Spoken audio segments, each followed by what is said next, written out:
Good morning. I was not very keen on doing this, especially considering it's Thursday.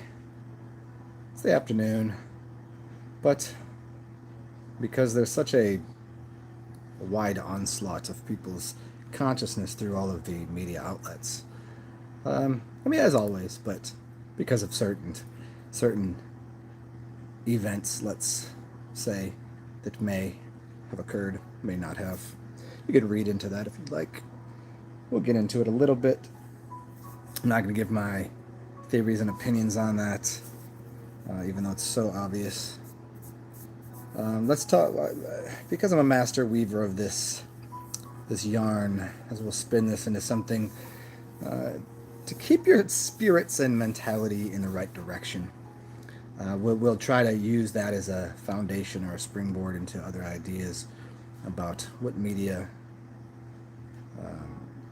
especially the because I don't count myself out of the idea of media. If you have a YouTube channel, you're media. But I'm talking about the larger conglomerates that are for the sole purpose of expanding their enterprise and making more money and having more of an influence over people. And influence can be good, bad, or indifferent. It just tends to be more for a selfish reason to absorb energy, to capture imagination and intention in a way that serves their goal or their purpose. It could be good in the long run. It could be good for them. It could be good for you. But the majority of the time, it's is to pull energy mentally, emotionally, spiritually, financially from people. It's bewildering. It's befuddling. It's outlandish to me. This whole thing. Dare I say Kobe? Ooh. If you took the time to look into that, it's so obviously ridiculous. And today, so I figured maybe I'll wake up today. And here's why I'm even discussing this.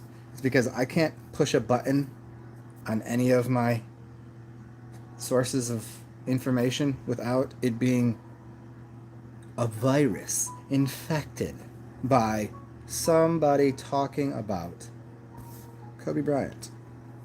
It's so ridiculous. And today, what made me most.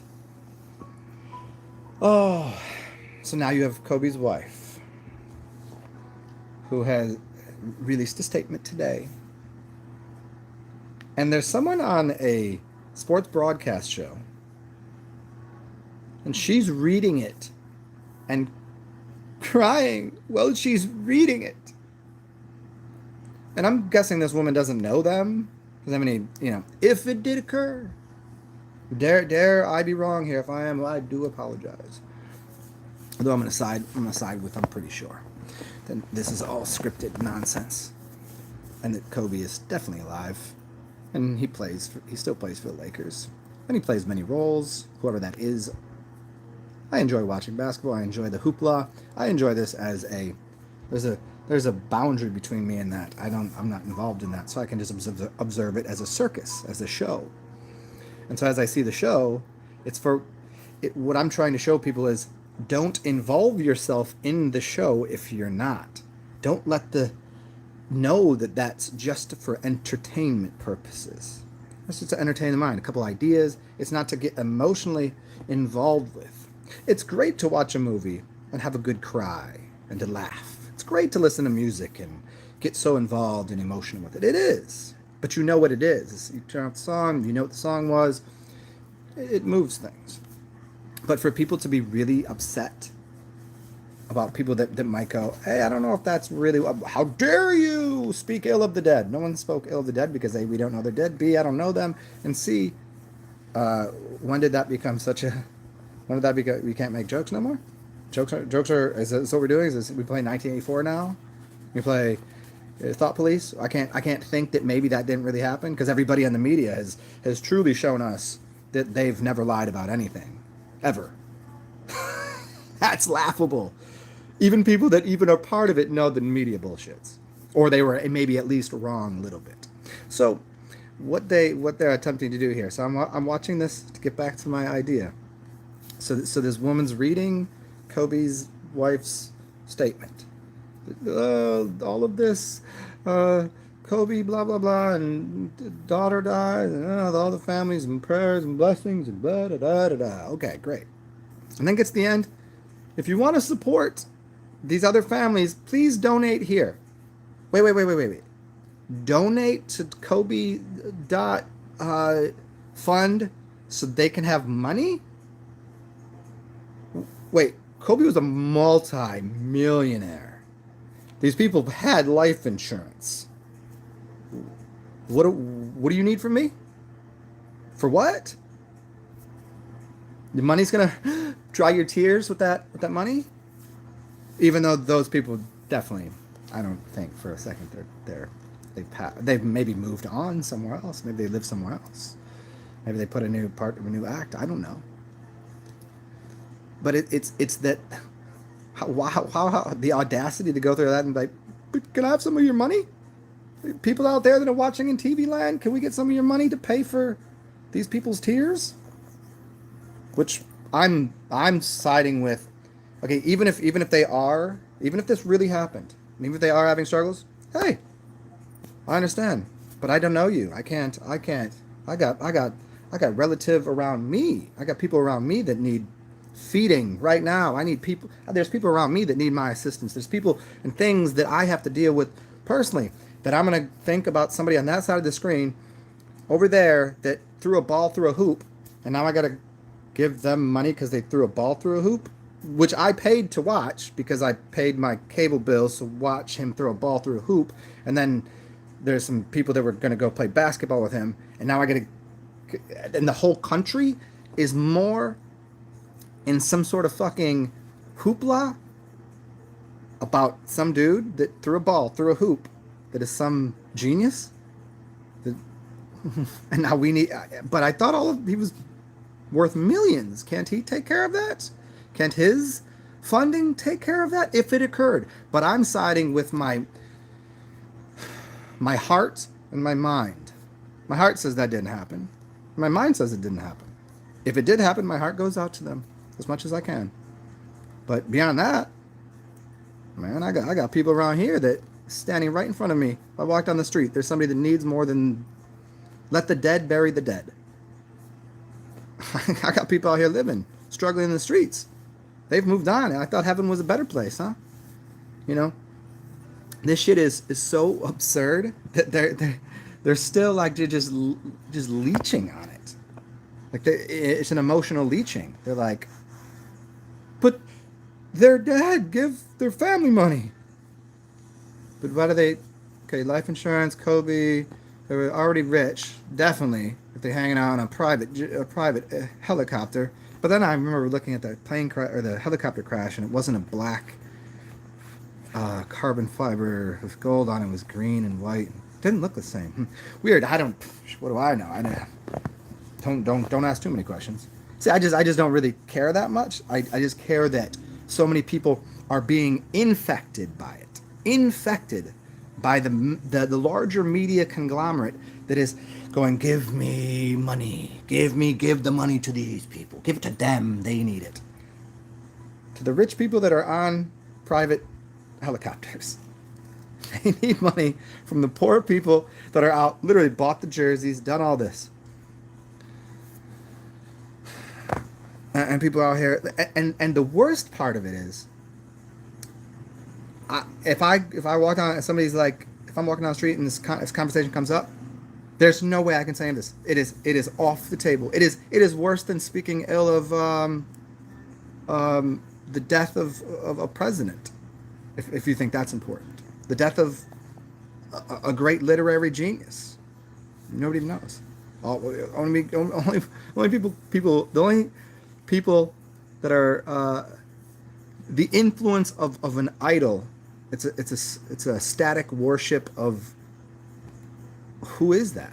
What are they doing? What are they really doing? They're entertaining you. Accept their entertainment and say thank you. Thank you so much for entertaining me. Now I'll find the next entertainment value. That's what life is. What do I owe you now? I've been paying out my ass to go watch movies. I go to the sports events. I watch these, and I know what they are, and I say thank you for that. And now still they're just getting here. People are just like, crying. Oh, he's influenced my life. People really believe that. Well, I don't know that they believe it, but they've been made to believe that that person and everything he's about stands for a higher value in society and has done more for the world than you could name just about anybody that does something more valuable. And I'm telling you, the garbage man does something more valuable for this society than Kobe Bryant does. That's a fact. He throws a ball into a hoop. What did that do? The man that's cleaning up the street for me and for this, that person's valuable. And nobody gives a fuck that they're struggling every day. Nobody gives a fuck. Everybody's like, oh, Kobe did. Ugh. If he did, okay. But I don't think he did. And it's pretty easy to, I would just lean that way. But everybody's still jacked up about it. You got people struggling on the street. You don't give a fuck about them. But this guy knew how to dribble a basketball. People have really like this is the brother against brother shit that the Bible talks about. It's been going on for a very long time. This ain't like end of time shit I'm talking about. This is just real simple psychological like manipulation on a mass scale that people just keep bleeding it into your eardrums. It's wild, yo. It's wild to observe. It's like Carlin said, if you once you're born into you go to the circus. And if you live in America, you live in the front row. You're in the front row. It really is. It's a circus. But as long as you know you're not part of it, don't be part of the circus. Observe the circus. Watch it. Isn't it fucking entertaining? But it does leak into society where people around you are infected by that their emotion. Watch every Monday morning. If you live in a city where everybody likes football, I guarantee you, Monday morning, people that are in football, less work's getting done. People are depressed. If your team loses, guarantee it happens. Guarantee it happens. I've lived in major cities where Monday, people were not the same. You could ask bartenders, you could ask restaurants, you could ask anywhere. How much money are you making today? Team wins. Next day, Monday, they doing good business. Team loses? Nope. Because people are so... I mean, the underlining thing, with the religion and school system, but that's an underpinning to people's kind of core beliefs. Parenting, religion, schooling, governmental. Those are core inserts into hardware of people's mental wherewithal, their technology of mind.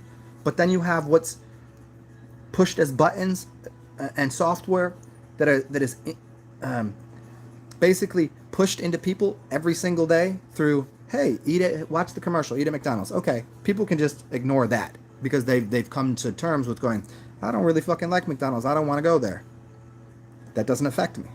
But then people go, oh yeah, I grew up watching football. I grew up watching sports. I love this team. Love that team? Yeah, it took your mind off of the fact that, okay, your family sucked, you didn't like going to school, you weren't very good at that, blah, blah, blah, and you could just off into imagination land. And that's great. That's great. But then people get stuck there and they go, oh, I owe it all to them. Nah, B. then you gotta hand them some more money.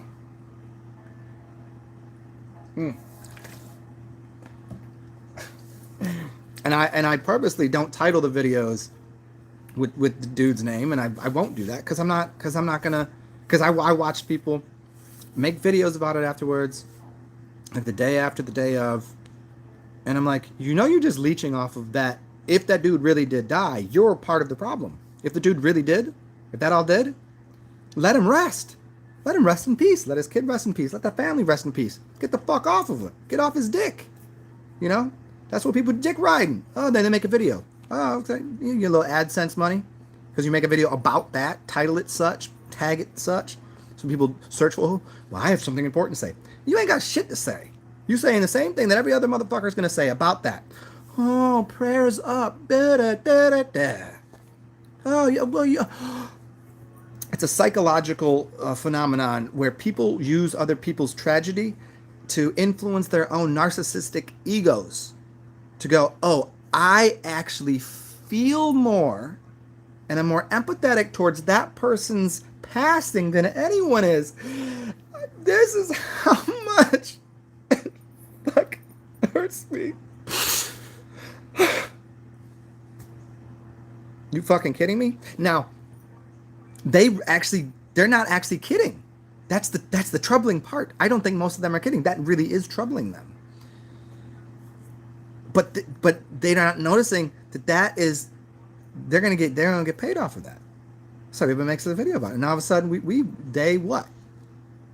Thursday, and now we're at round 2 of the bullshit. Sunday through Thursday was all Kobe and everybody's response. You know what? Do you know on Hulu on Monday there was already a documentary about Kobe's life on Monday? So you're telling me within 24 hours they put together an entire documentary? Come on. Come on. And so now round 2. So now it's his wife. And all she's got to say. And then we get into the other families. Come on. This is so silly. And unless you just kind of zigzag and weave through reality in a different way, you're gonna come across somebody like, well, Kobe Bryant. Ooh. Then if you suggest anything that I'm saying, the dilemma is those people haven't done the research. They don't know anything about it. They're doing the same thing. Well, I'm sad for it too. Why be sad? I thought heaven was a great place. Don't be sad. You should be happy. Do like the natives did. Do like the actual Dot Indians do. They wear black they wear black when someone's born and white at a funeral. Be like the gypsies do. Have a party. Celebrate it's a celebration, bitches. I'm so sad. It's the worst thing ever.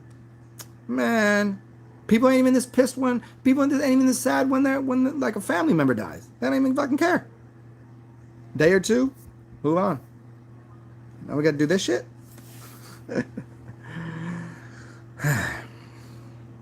And then it goes even farther. I'm watching these couple comedians argue. One comedian, you can go look it up. I'm not gonna tell you who it was. You can find it for yourself. He's not black. He's a blue humor comedian. Very dark.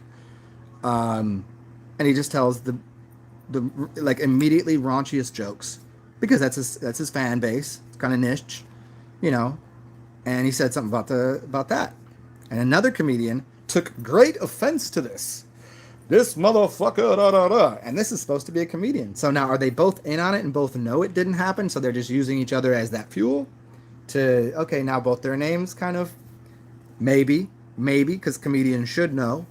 Or is the other comedian very, very actually truly upset about this? I don't know. I don't know if these two people like each other. I don't know if they're both actually fully, tapped into that society. If so, it's entertaining from out here. But if not, it's like, why can't he say that, and why are you a comedian but you take great offense to comedy? Maybe not a great joke. I didn't read the joke, but it's probably funny. Would it be funny in 2 weeks? Is there a barrier? Is there a window that like, well, for the next 3 days, is it too soon? Too soon for that joke? That kind of humor. And anybody here, feel free, thumbs up if you like what I'm saying, and give me a middle finger if you don't like what I'm saying, and whatever, So we'll leave this on to a further exploration into media. Maybe we'll get into some other media shit. Because again, media is not supposed to be shit. It just has turned into it because of capitalism and leveraging resources, which has gone obviously to the point of the J curve, where we're in a position in the world where the money system is pretty fucked. The haves and the have-nots. You got the people that are cleaning up, the people that are just smart enough to consume the products and build the shit, but not smart enough to, it's a very clear divide between the three categories. Yeah, maybe we'll get into some other media personalities and masks, or like physical ones, and maybe we'll try to steer people away from this ridiculous notion of. I mean, I'm not saying there isn't shape-shifting aliens and things. Could be, anything's possible, but I think there's more that are not. Because I think that if they're that capable of shape-shifting, I don't think they would do it for ill-gotten gains. I think people would be mimicking. It's like, you ever see people just throw up like that? Throw that up? Okay, so what am I, Satan worshiper? If I do that, am I Illuminati? Is that, you going to call me that? Whatever. But there's people that mimic that in society. You see people wear the hats and do all the thing, but they're not part of the club. They're not in the real no to know something. They're just, that's what cool people do. They go to the fucking rock shows. Yeah. Like that. What does that do? I can't move my body like that. I can't posture. I can't put myself I can't do that. Is that wrong? Or because I know what some of those things do to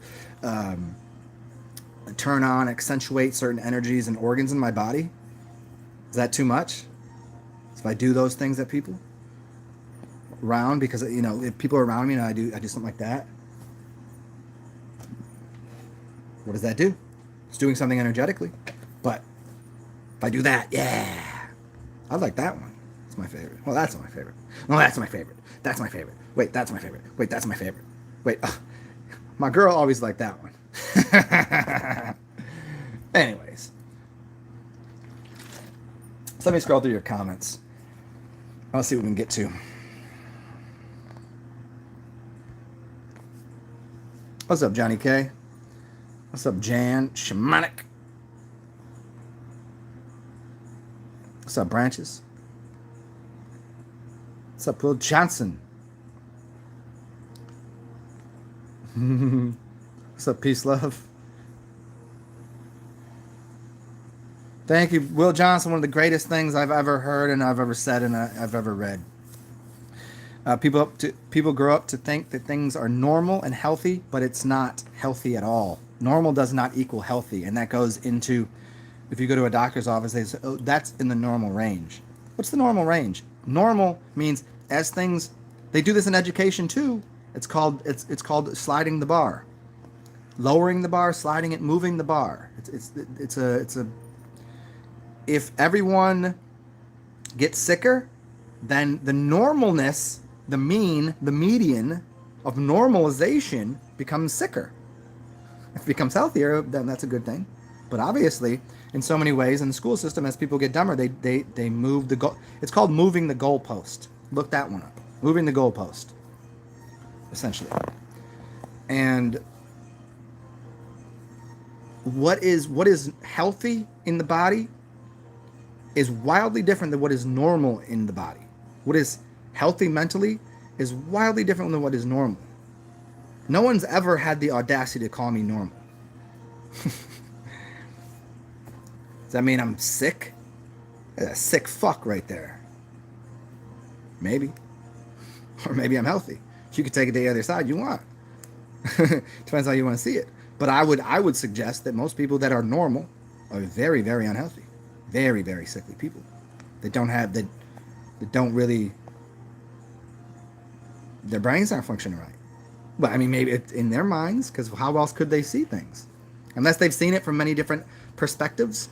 If you had a brain that always worked on one algorithm, that's what you know. But if you had an experience over there, you did a couple, maybe you did a psychedelic, maybe you drank some beer, maybe you smoked some weed, man. Maybe you went off and had an experience with a group of people that you normally wouldn't. Maybe, all of these different things, those become different algorithms that you can place into your consciousness that give you a larger version of a reality. And then you can find what health might look like, where most people, they live in this from here to here. I get from here to here. I got this is from 9 to 10. This is blocked in here. And they have this version of reality that prescribes health to be things that are not healthy. I know when I don't do things that are I know when I do things that are unhealthy for myself. I know these things. And that's why I take it upon myself for the most part to adjust and fix whatever I'm... Because I know that it's this idea of instant gratification versus future development. Sometimes I do things because I know it will benefit me in the future. And sometimes I want that ice cream cone right now because it's going to taste good and I'm going to enjoy it. And I'm here and I'm now. Other times I'm like, if I eat that ice cream cone, I'm probably going to have the shits. It's going to, I don't know, it's not going to function with me tomorrow and I got some things to do. And I go, can't do that right now. That's the balance. That's life. Some people though, they go to either one of those. They always will eat the ice cream, or they'll always go, no. I gotta plan for my future. And then they keep planning for the future and they never actually have a present. And some people, they live in the present so much they never actually experience anything that is futuristic. They can never see the future. And there's a varying degree of how you observe and participate in what is healthy and what would be considered unhealthy. Unhealthy experiences can sometimes give you a perspective on what health is.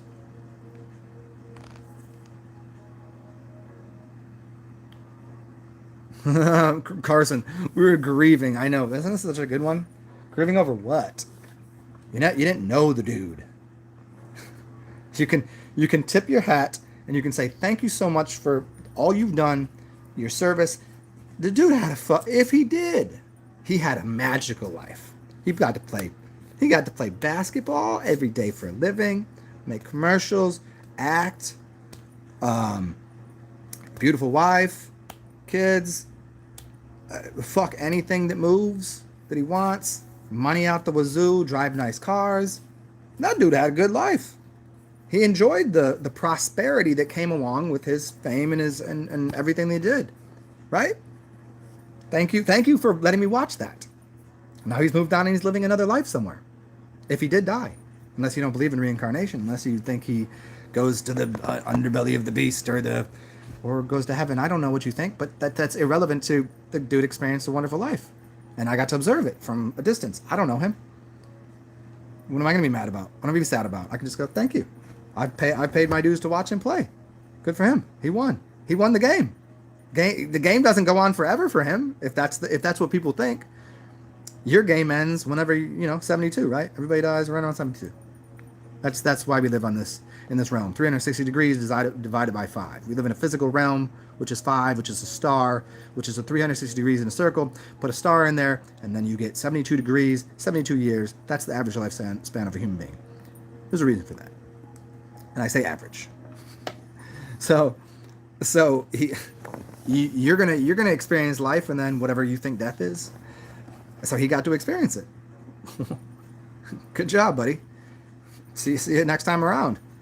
Maybe he'll be watching me do that shit. I don't know. I wouldn't, people go, what if you died? What if somebody you love died and somebody said something about it? Say what the fuck you want. I don't care. If I'm dead, say what the fuck you want. I don't care. I don't care when I'm living what people say. You're going to have people that like you and people that don't like you. Same as when you're dead. You don't have to immediately, he's dead. You got to show him respect. No. Why would you respect the dead when you can't respect the living? Do you see the dumb shit that people do? They hate somebody. They hate everything about them. Disrespect their entire life. They die. They go, respect the dead. Why? Doesn't even make any sense.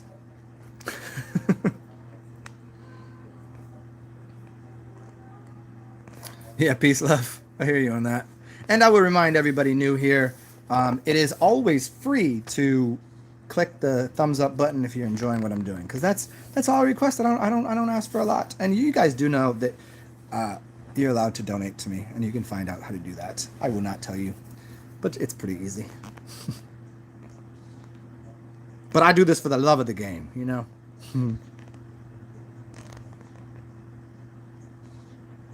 Never the middle finger. Hey, peace, love. Never the middle finger. I'll give you that. Always the middle finger. Always the middle finger. Come on, pluck that bow.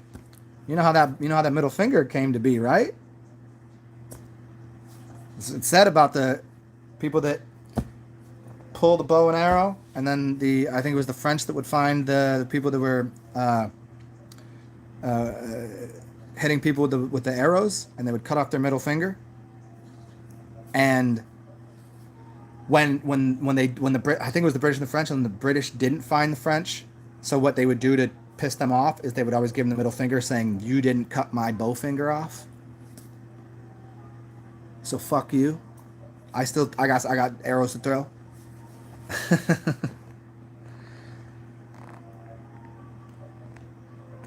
Jeff Fritzen, if a comedian has to think about saying it, he should probably say it. That's powerful right there.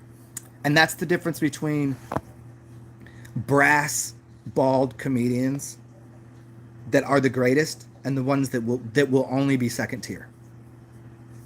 Then you have third tier comedians where they overanalyze everything. The greatest comedians out are ones that really don't need to have a whole set put together. You know, Bill Burr crushes shit. He just goes out there and just like, all right, he's gonna, you know, these people that go out there and just say what is the rawest, realest shit. Patrice O'Neal, he's gone. Greg Giraldo, he's gone. Now I think Patrice actually did die because he was a big fat fucker. I think he did die over some heart disease or something. And I don't think he was tapped in like that. I think he was just like the comedian that like, yeah, let him come play a show. And he was just big dude. I don't know. But yeah, that's a great idea. If a comedian has to think about saying it, he should probably say it. Yeah, you have to. Because if the comedian ain't gonna say it, who is going to say it? That's where I've probably caught grief from certain people in my life, because they like, some people think of me as, oh, philosopher, intelligent, and then I say a joke with a straight face and they don't know I'm joking, even though people that know me know I'm fucking hilarious and I'm kidding 99% of the time. I don't really care. I'm not really that mad about too much of anything, but I will tell a joke with a very stern, serious face for effect. Some people take that as, is he serious? And that's always an interesting thing that I get to deal with sometimes. I'm like, motherfucker, I was joking. Sorry you took it so. It was delightful for me to say. Hey, Will Johnson, that is correct.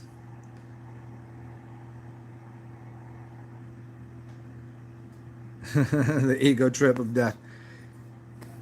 Yeah, the only thing that changes during death is the idea of the ego, because your ego morphs. Your ego is just a combination of your experiences and future endeavors and things. And ego death basically is just a sense of all of that you think that was and that will be. It kind of morphs. You know, you still have your memories. Memories are a big part of ego. You still maintain memories. You don't cling on to them, and you don't cling on to future ideas, because it's a myriad of color, of just different scenarios that could possibly be. You don't know you know the future, but you don't know the future. Oh, that's an easy thing to say. Well, you know the future in the sense, because it's infinite, you can make anything, but you don't know how you have to kind of just. It's called the invisible staircase, I suppose. That you just take the next step and you get to where you want to go, as long as you know where you're going. How you're going to get there, that's a whole different challenge. But the ego thing and the ego death, I think ego death is the biggest fucking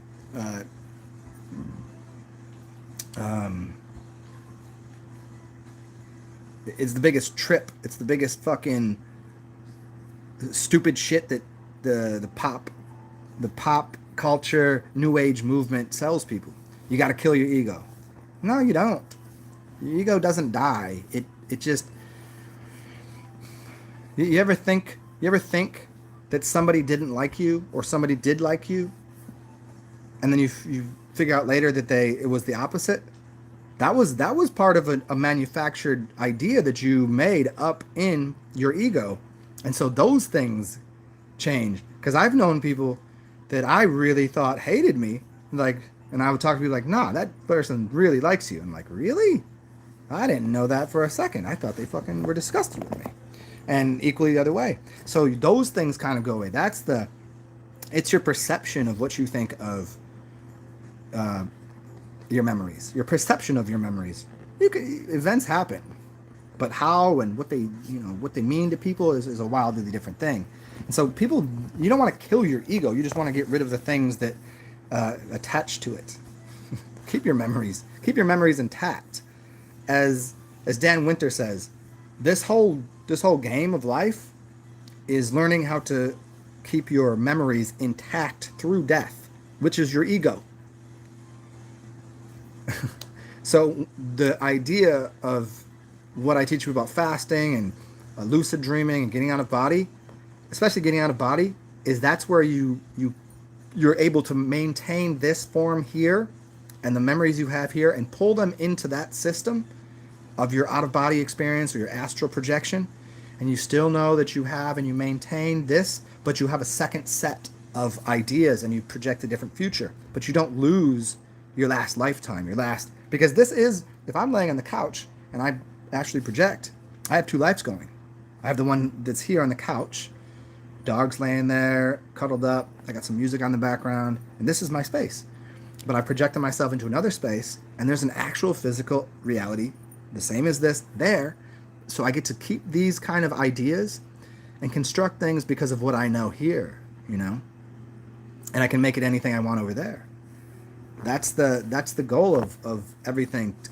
Bring your memory through death. That means when I go to sleep tonight, wake up in the morning, I died for the evening. That's true. You don't know that you're alive. When you're sleeping, you don't know you're alive. You can't prove that. There's no way of proving that.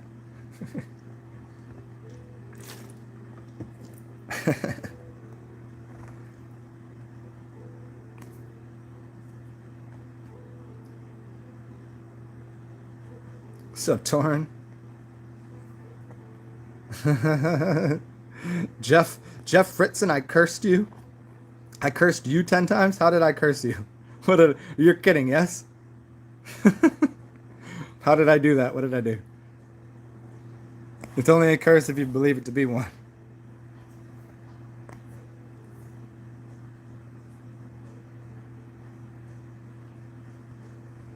Oh, the other Kobe?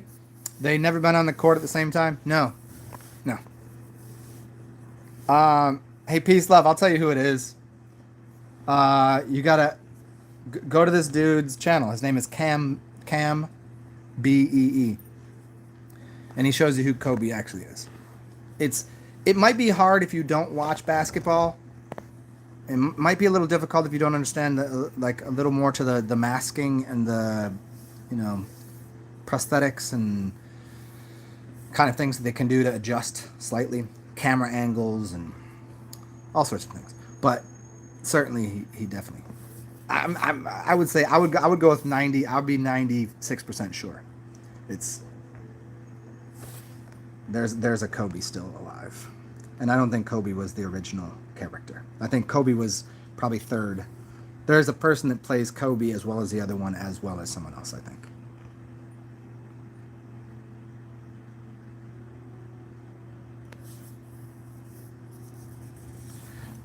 Peace, love. Curb your enthusiasm. It's always funny. My friends would always say, "Are you Larry David?" Just because of my sense of humor and irony and how ridiculous shit is, and how he's just like, "What the fuck?" and he just gets wild. And yeah, sometimes I'll be with people and they'll see something go, and then just like, "Dude, we got just don't do it. I'm like, oh.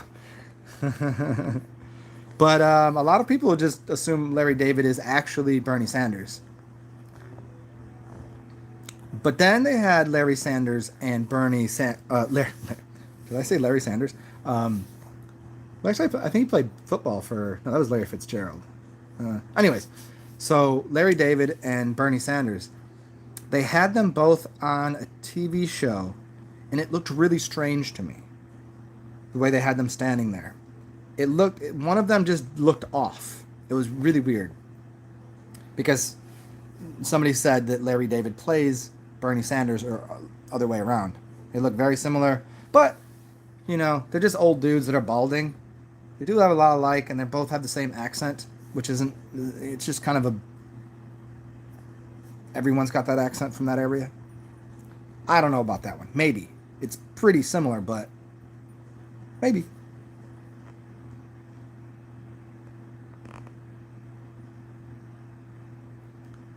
What's up, Matthew Maxwell?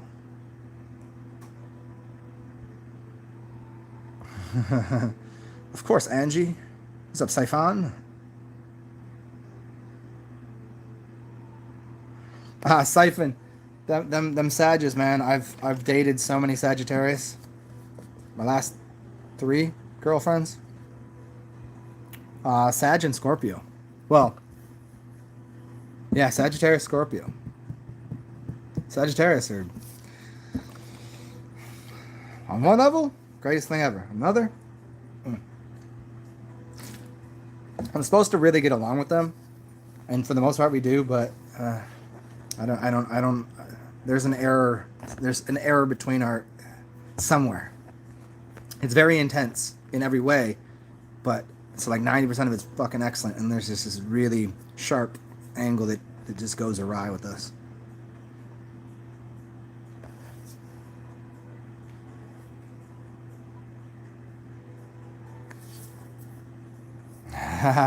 Branches, the disease of the kings. I mean, I'm not gonna put it out there like that, but I've gotten gouty symptoms for quite a long time. It's troubled. It's plagued me. Maybe I'm the king. I'm the one that they spoke of. But I know why it happens. It just the effects that I get are generally related to overconsumption of bread, white bread, cheese. If I don't have anything to digest it, dehydration.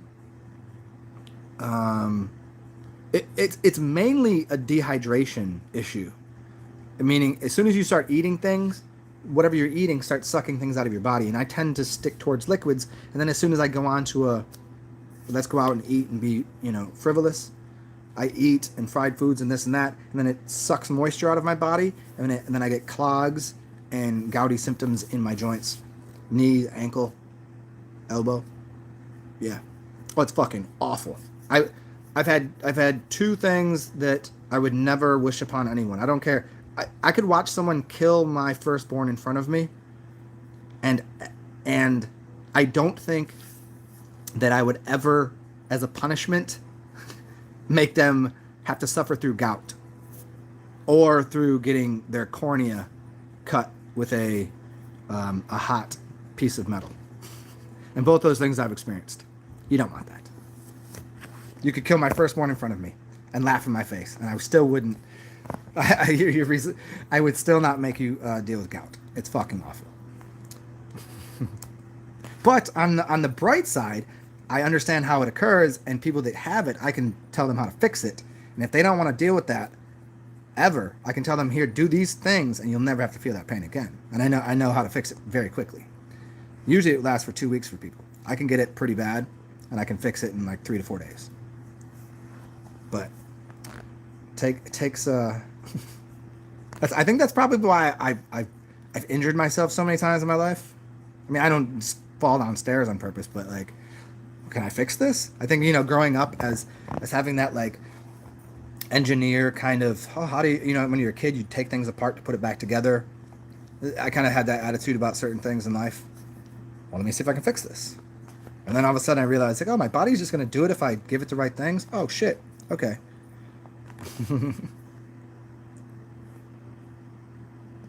Deja vu's the greatest.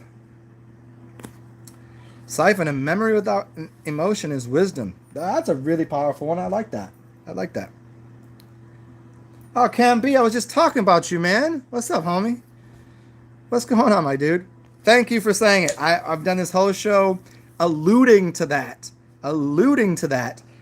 But I did not say it. I don't like to make my videos as a, I don't like to hot topic everything and put like names on there and shit, because I like to talk all over the place.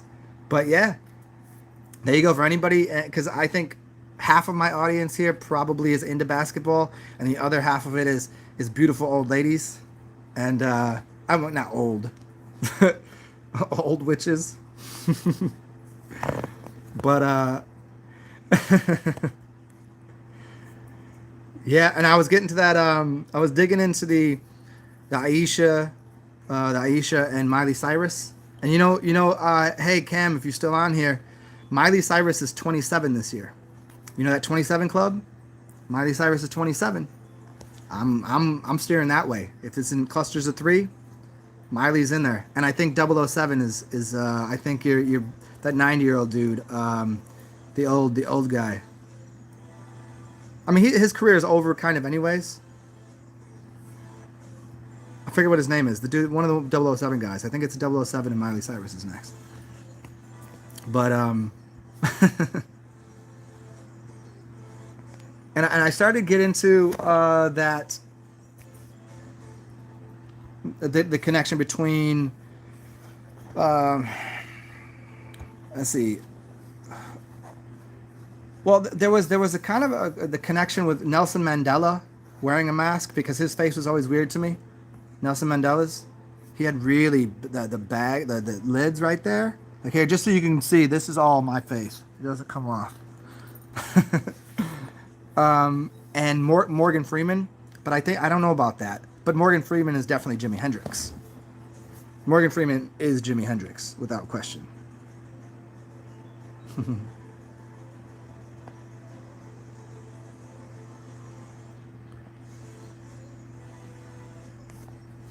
Common was always, you know what? He did a bunch of things with he was in that movie with the Matrix dude, and his face always comes off kind of funny to me. It always comes off very masky. He has a very interesting head. Where I'm like, it just his whole thing looks really shiny. I can't really tell. Yeah, and he did that commercial a while ago, or that video for his 2 albums ago, and it was all about android robotics and shit. It was pretty interesting.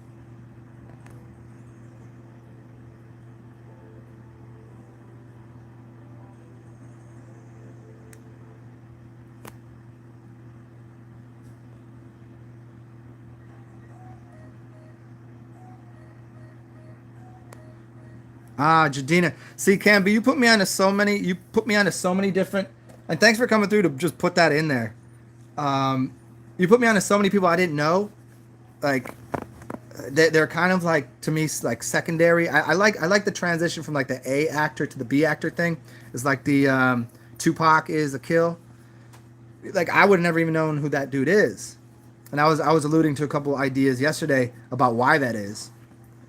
But it's very interesting the way they change paths and what mask they're putting on, and he don't even put one on, which is even more funny to people because that's so blatant.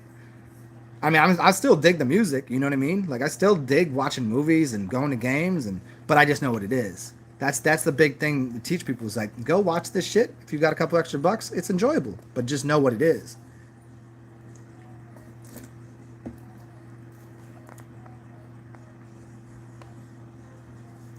Will Smith is Jay Farrow? That's interesting. What's up, Corinne?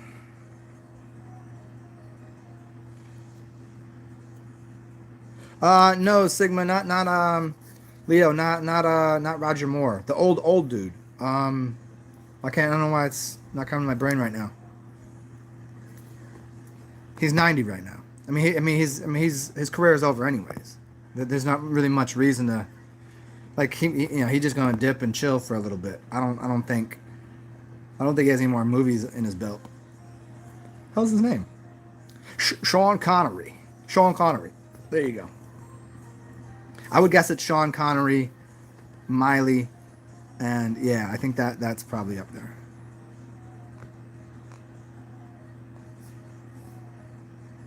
Sean Connery. There it is. Siphon. I did not get to the mail because I walked over there and I have to go to my building to mail it out, and they don't have anything to put it in. I have to go to actually UPS to get it. So I did not walk to UPS yet because I fucked up my knee and I haven't been able to get over there. So I do apologize, but you will get it. I'm telling you, it's sitting right there on my counter. So don't you worry. It'll get there, and it'll get there in perfect timing. Everything always works in perfect timing.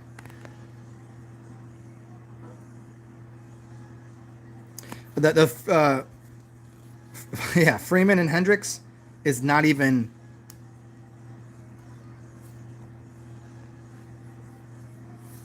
The Freeman and Hendrix thing is so obvious. It's absurd. They have the same. They have the same teethers and everything. The schnozzleberries, the teethers, the structure, the ears. It's the same dude. They didn't do anything. It's just the same guy.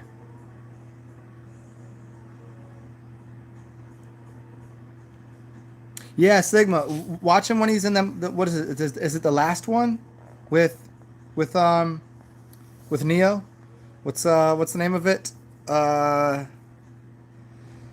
just watched it the other day too. It was the third one in the installment. Doesn't he fight him in the street, or is that the second one? And his head is just really weird, man. It just doesn't look human-ish. He could be from another planet, which is cool. Whatever. But I think it looks more masky to me. It doesn't look. Will Johnson. It could be. What year did Alan Watts die? What year was he? What year did he dip? Could be.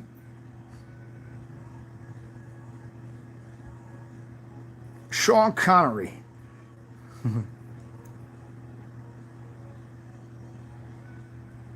Hey Nima. Niam. Who has the same B day as Connery? I didn't or Ben Huber. Who has the same B day as you do? Yes, Sigma. I think it was either Cam B or one of the other cats that did a whole breakdown on J5 and who they are from a past supergroup. Yeah. Hey, a siphon. I hear you. I really do. Like it was worrying me on Friday. Well, like last week, I just had some shit going on with like personal shit, and then weekend come around. I'm like, okay, I'll get to it Monday, and nah, my knee is not having it right now, man. I'm having a fucking. I'm doing a little wet cupping because my knee is kind of fat and kind of some fluid in there. I'm not having a good time walking, so getting to there is gonna be fucking an issue. But maybe. What's today? Thursday? I'll see. You know what? Maybe I'll see if my friend can do it for me tomorrow. Because I know she could probably mail it from her office. Yeah. You sent me an email with your address, right? I'll dig into that. Don't you have no. Hey, patience, my babies. Patience.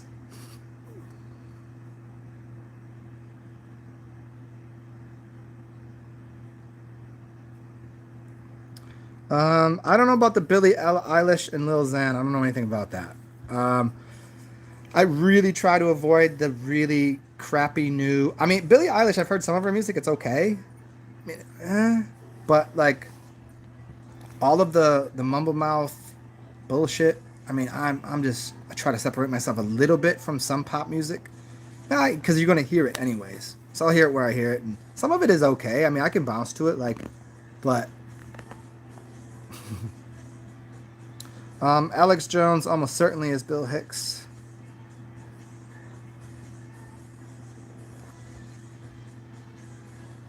DJ Newmark from Jurassic 5 is MCA.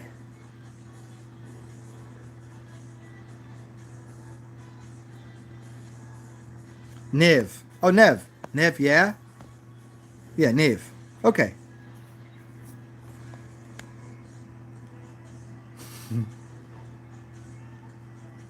No, it's not like that, Siphon. Don't even worry about it. It's like I don't. I really. I don't like the idea of reciprocation. I like the idea of paying it forward. I mean, sometimes reciprocation is in order. Like if I gave you, if I had something very valuable to me, and I was like, all right, maybe return. But It's a deck of cards, man. It is a great deck of cards. But if it was the only one that I had, pay it forward usually is the option.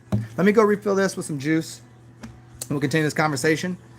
And as always, thanks for showing up, and we'll dig in a little more to celebrity pop culture, energy extraction technologies, and whatnot.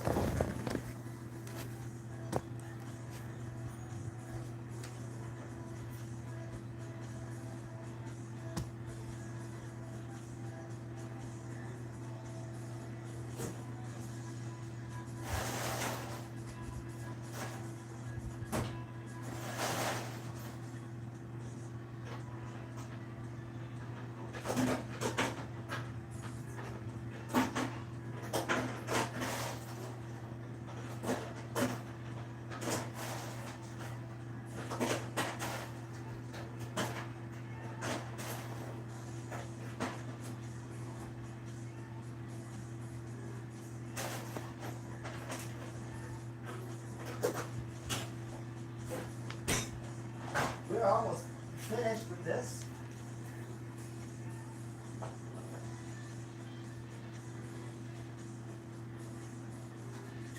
And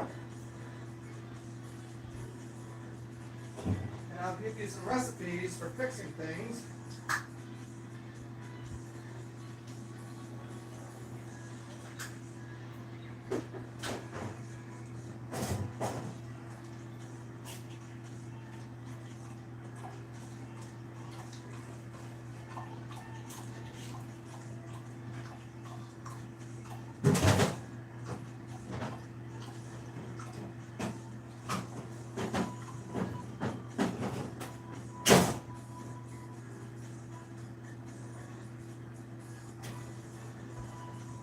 Okay, well usually it wouldn't take me that long, but I had to fill up my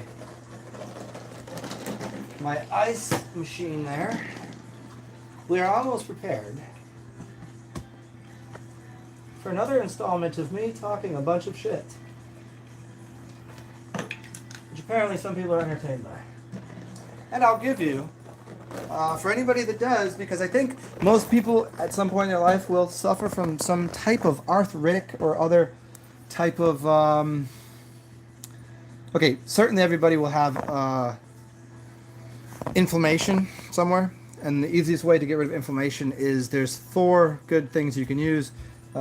Turmeric, if you can get it fresh turmeric, ginger, cherry juice, what else? What else did I put in here? Oh, kombucha is very good just for digestion to help move things around. But inflammation on its own, you're looking for things that... See, there's 2 ways of dealing with inflammation. This is people are not familiar with.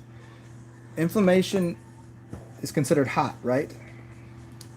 So people say use cold. But cold, while it will reduce the swelling, it takes longer for it to heal. You want to use herbs. Herbs are going to help fix it, but it might get more swollen. And what I like to do is I do heat and then cold, back and forth. So that way you're compressing with the cold, and then you're expanding with the heat. And so you're allowing your veins to push blood one direction, and then the rest of your system, as everything gets pushed one way, to come back out, and then you sweat it out. And so you can also take baths and things like that, like hot baths. You can do sit baths, if you ever heard of a sit bath, where you sit, where you put your feet in, and your ass in, but your knees are out. So it's hot here, but it's cool up here. So it's kind of like using massage, using heat and cold to compress and release, to push things around your body. And as far as just isolated problems with knuckles and joints and things, stick with herbs that are heating. Sounds counterintuitive, but it speeds up the process of healing.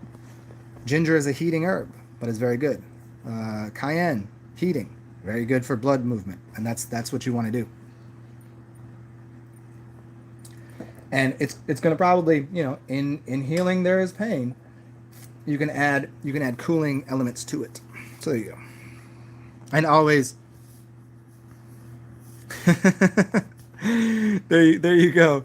Siphon, drink boiling water to burn your mouth before herbal spoon, so you don't have to taste it. Can be. You ever Pogba?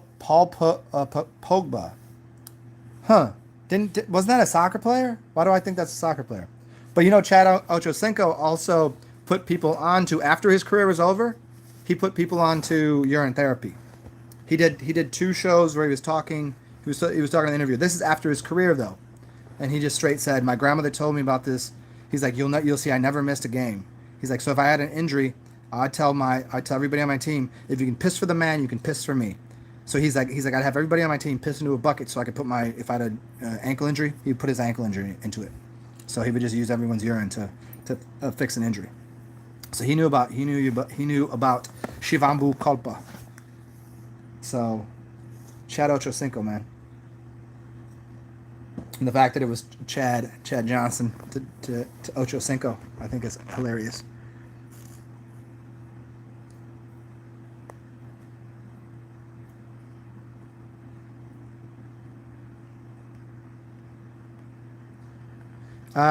Corinne Chris, I don't know who you were saying. Looks like the same person. I missed what was going on earlier. Peace out, Will Johnson.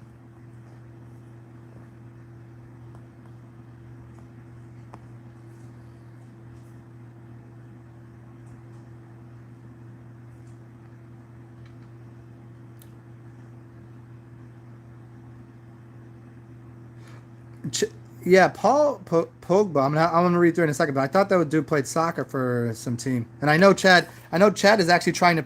Wasn't he trying to play as a kicker? Wasn't he trying to get back in the NFL as a kicker? And he was kicking from like 70 yards. Am I missing something here? Or is that right?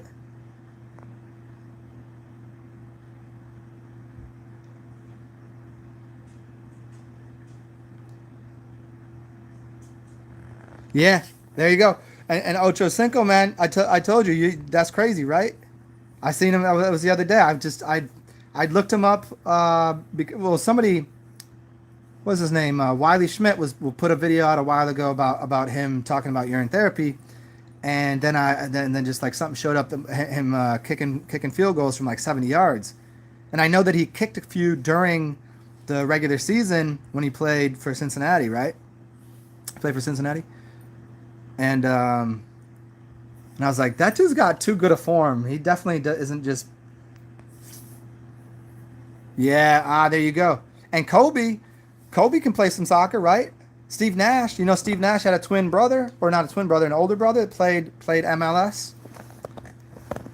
Now, I think Steve Nash and his brother are two different people. Maybe not, but I mean, I guess I never seen them together. But Steve Nash could play some soccer, dude. Kobe could play some soccer.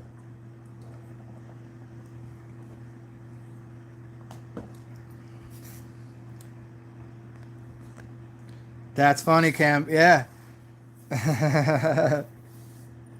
Yeah, he was always funny to me, man. Chad Johnson was fucking. Ocho Cinco was always funny to me, man. I liked him. He was funny, dude. We will get an ancient energy and things.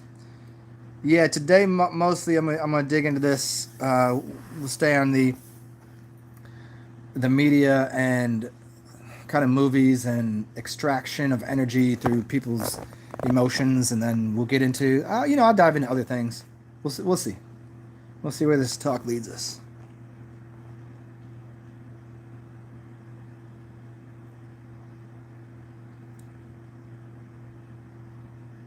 And what did I miss, y'all, on the where Karen Chris said that, let me see.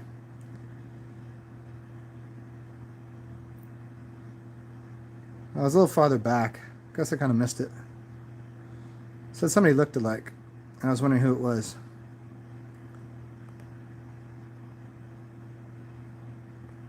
Yeah, I guess I missed it. Oh. Ben Huber. Yeah, those the old ones where people aren't really relative anymore to what's going on. Yeah, that's fun to look at. I don't want to dig into that. Like I just like what's you know, I don't really fuck with current events at all. I use it just as a platform, like I've said before. I use it just like this. Like even now, this is just a little bit of a platform to talk about something else, which was the beginning of the video. And I think we've covered all of the extraction of energy through mental, spiritual, and financial support for those things. So now it's just us shooting the shit, seeing what we figure out next. Oh, Hendrickson, and Morgan Freeman. Yeah, it's not even. That's not even. Hendrix died in '70, and the first major movie that uh, Morgan Freeman came out and was in '71. Eh, eh. It said he was in 3 things before that, but I couldn't find anything on it. Even if it was, whatever. But yeah, Freeman, and of course Morgan's. Of course, Jimi Hendrix is in the 27 Club and all that. And we haven't had a 27 Club since. Well, it happens all over, all over the plane, right? It happens in other countries too, but like for the major ones that we know about, it's 2011.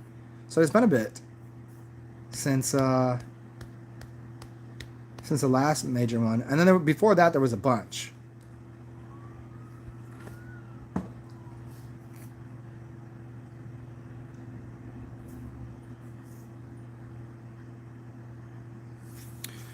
Who was in 2011? It was that chick. No, no, no.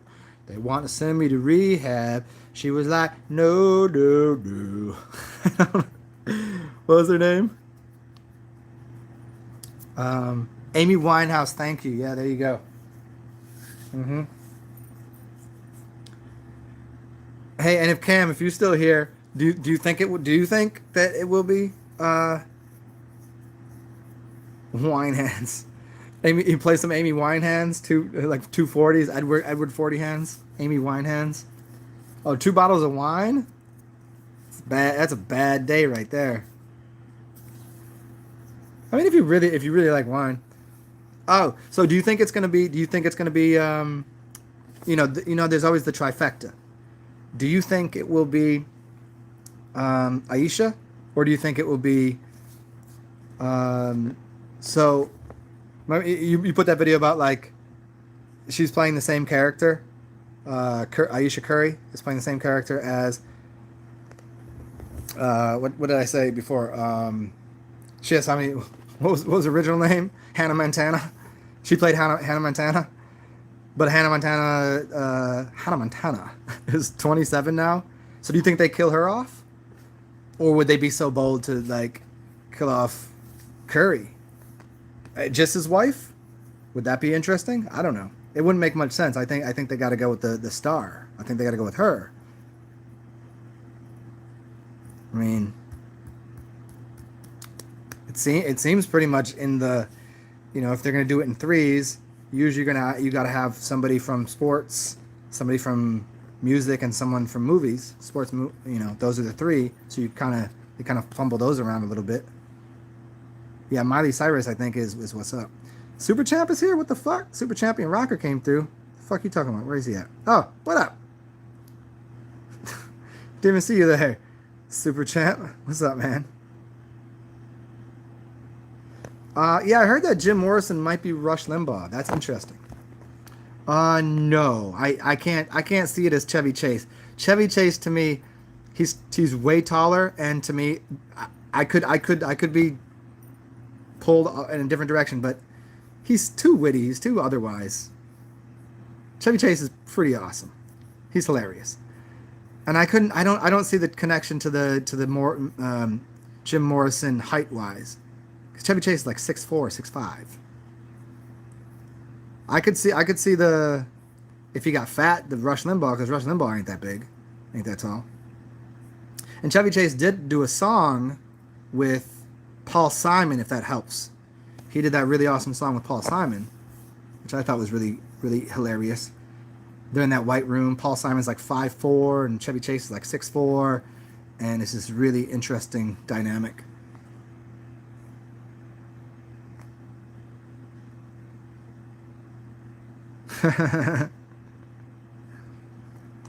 Bob's Burgers. Can I borrow some wine? It helps me drink. I dig it.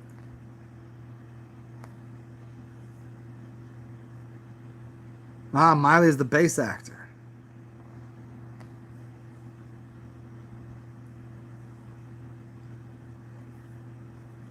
I could see Joe Rogan doing. I have never. I don't know who that is. I don't. I'll have to look into the Andrew Yang thing. Yeah, Joe Rogan's a short dude. Yeah, there was a bunch of people. I was looking at their heights. I was watching Get Him to the Greek the other day, and there was a scene where Puffy was standing next to um, a dude from Nerd, Nerd. What's his name? Sorry, I can't. I don't have his name off the top of my head. And they were about the same height. Who's the really the Asian ish looking black ish dude? Pharrell Williams. And Puffy was standing next to Pharrell, and Pharrell has got to be another like 5'4" dude. You know, it's like they always be like they usually overextend their height. I'm like, that dude is, like basketball players sometimes. I'm like, that dude is not that tall. I've seen tall people. I've hung out with Division 1 to Division 3 basketball players. I know how tall is. And I've hung out with people in public that are legit 6'10", 6'11". They're fucking huge. So I don't know. And then like when I'm watching somebody on the TV and you're like, you can just tell by their stature and the way they hold themselves. There's certain basketball players I'm like, I know that dude's 5'8", and they call him 5'11". I'm like, no way. I've played with that same dude at the gym.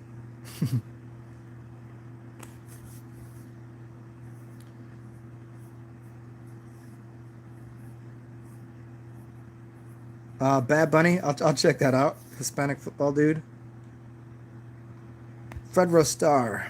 Yeah, Pharrell it looks very masky to me. There's something, when they say black don't crack. Well, yeah, most black people that I know, they tend to have because of the melanin and what that does for the body and how it keeps in extra fats and things in the body. It keeps the body in better condition. And if you're famous, you're probably getting better skincare. But I don't know. Some of them look really masky, super oily. It's like an oily kind of like it's not. See, like I think the test is I think you just need to pinch someone's cheeks. Like if they get red, if you can get their nose, if you can change this color of their skin. I think that's the test. I think that's because I don't think they've done enough with that. But Cam, I was doing some research the other day on the peptides and the connection between neuromelanin, melanin peptides, serotonin, and estrogen. And so there's actually some patents that have been put out in recent years that are speed up the process of producing melanin in the body. And it uses, and which is interesting if we consider that most of the athletes have been transversed when they were born, and actors and everything, they've been transversed when they were born, that they have more estrogen already in them. So estrogen is a key component, along with serotonin and melanin, to producing quicker melanin in the skin. I don't know that you can. I don't know you can go the other direction though. I don't think you can pull the melanin out of an already melanated person, but you can add it quickly to an unmelanated person.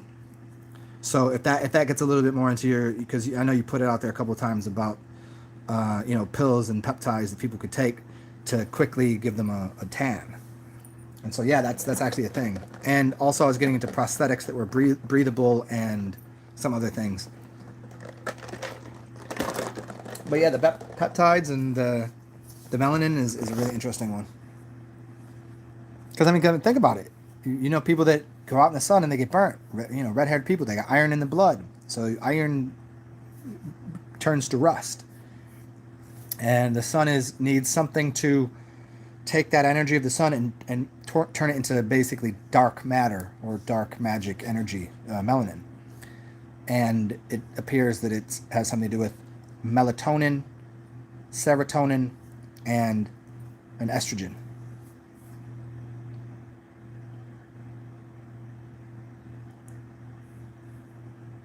There you go, Johnny. Yeah.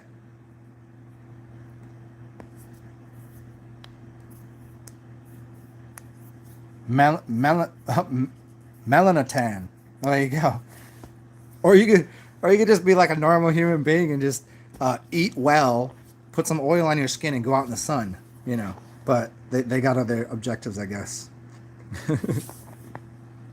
It's like right now I'm chalky and white, but in the summertime, I look Arabby, or at least like people like in the summertime like go back to your country, you goddamn Arab, you fucking goddamn terrorist. I put my hair down like you fucking terrorist.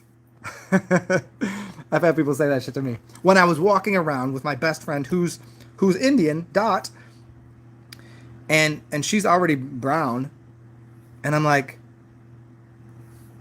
bro, first of all, I'm whiter than you are, except I get a good tan. You just dumb and fat. I was like, you're lucky you're drunk and we're having fun today. I'm like, well, who says that shit? I was like, that didn't insult me, and it didn't insult her, but you're being insulting.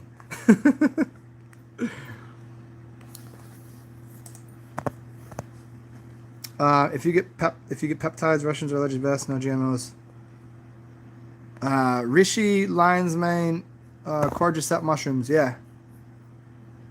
Oh, thank you, Jamie Hiller. Huh. Yes.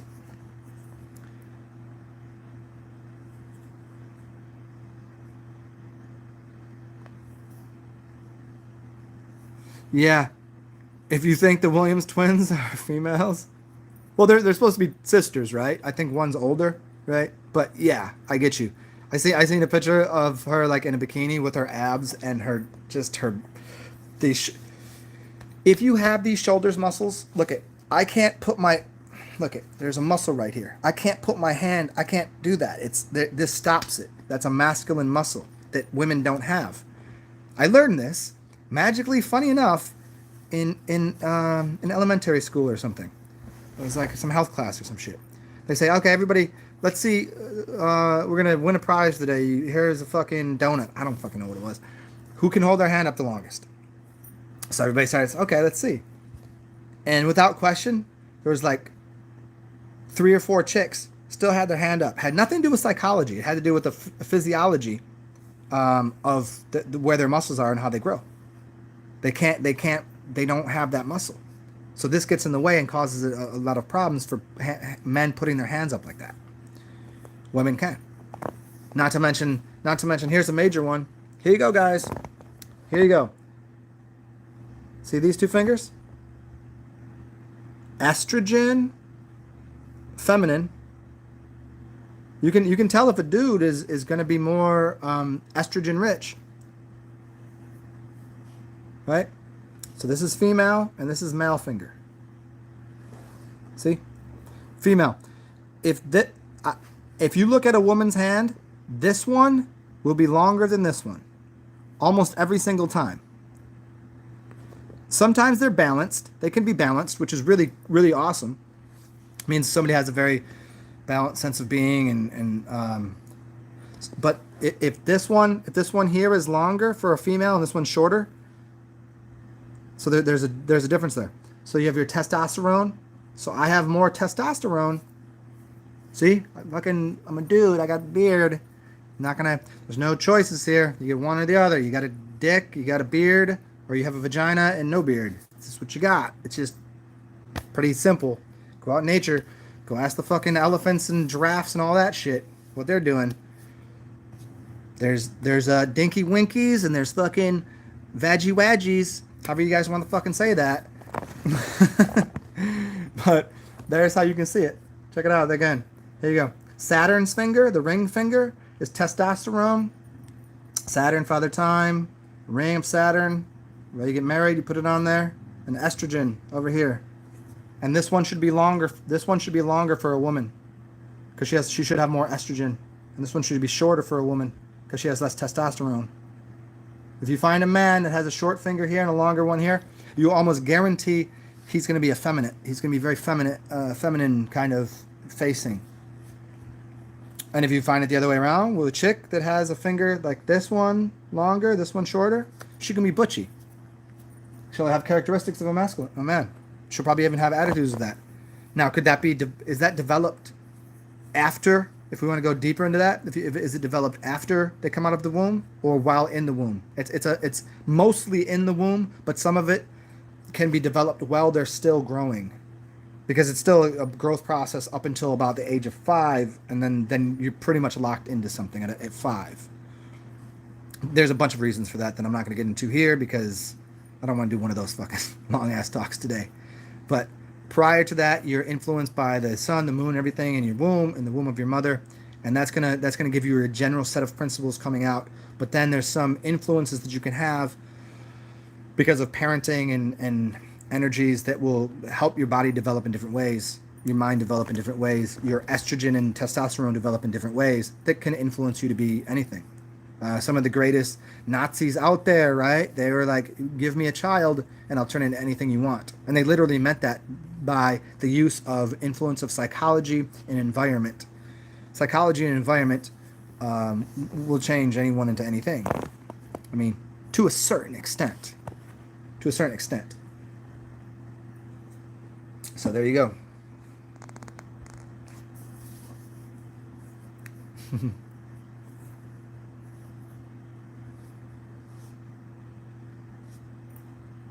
Paul Stamets, the Solange. Is that how you say it? Solange? Do I say it right? I used to hang out at Irish bars all the time. Nostrovia. So Irish bars, Russian bars, it's whatever. Solange, yeah. The Paul Stamets, the mushroom guy. I've only seen some of his research.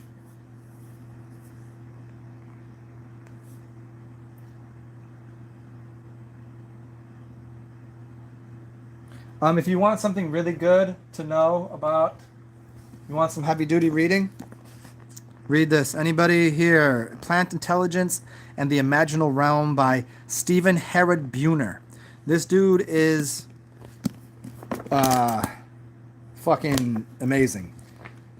I'm not going to read about, I might read some of it today, but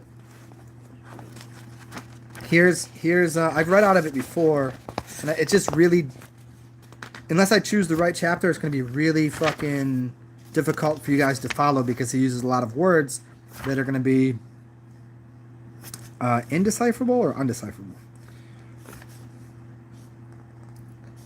Chapters. The doorkeeper obeys when spoken to. Everything is intelligent. We want brains. Gaia in the pattern that connects molecular veriditas. The function of psychotropics in the ecosystem, inextricable intertanglement, a certain adjustment of consciousness, the sea of meaning, following golden threads, the naturalist approach, the beginnings of the deep earth perception, the imaginal world, the dreaming of earth, reemergence into classical Newtonian space, the ecological function of the human species, the road not taken, becoming barbarian, to see shimmer of the infinity of the space and a face of others. Anyways, let me see if I can find, he does a bunch on DMT, connections to plant life.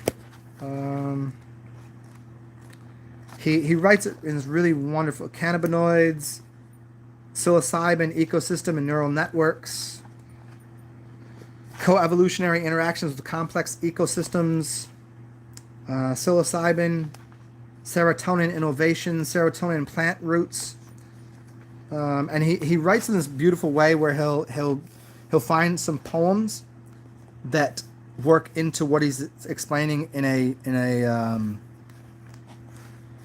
a way from a chemistry standpoint, and then he'll use it's really well written, and it's a lot of fun to read. But there's so many words in here that are going to be 6 or 7 syllables that I don't really have in me because I did drink a little coffee, and I'm going to be talking a little faster than I might normally. Hold on, let me fix that.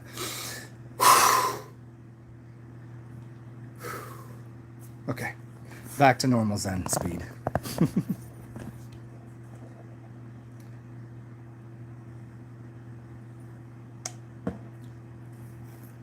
I usually don't drink coffee, but this morning I felt the need. So who else up in here? What should we get into next? Let me turn some music on here because, well, that's what I would like to do.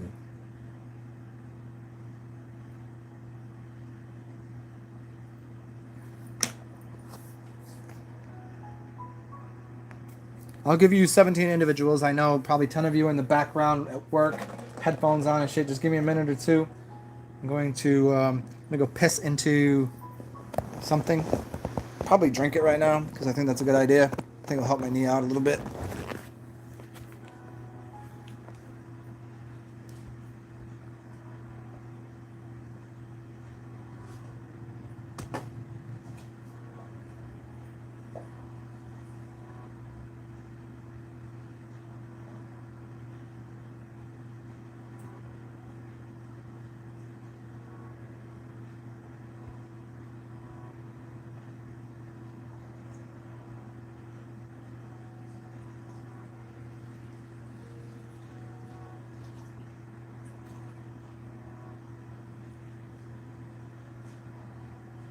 Mm-hmm.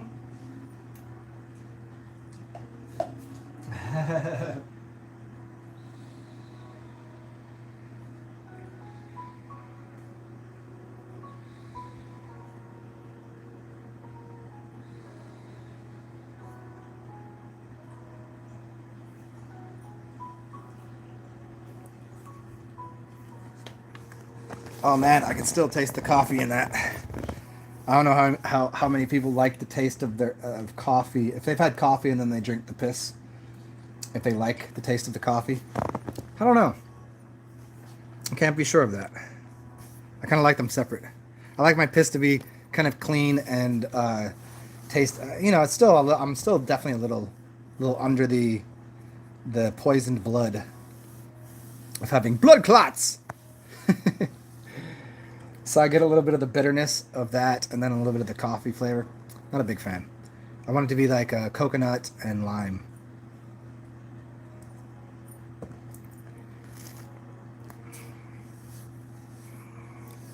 Slancha. Yeah. When I lived in Baltimore, I used to hang out a lot of Irish bars.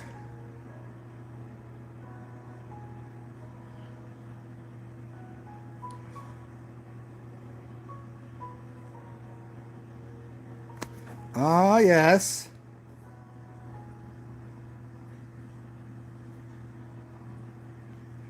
Hey, Sigma, did I put you on that video by that? I think I did a while ago, maybe like a week ago, or maybe 2 weeks ago. I was doing a broadcast of just like showing videos. It was that dude. What do they call him? Like old eagle or some shit. And he was picking up these monster Amanita muscaria mushrooms, and he just started eating it. I was like, what the fuck is this? He's like, I'm just going to show you. These will not kill you. I forget what the dude's name was, but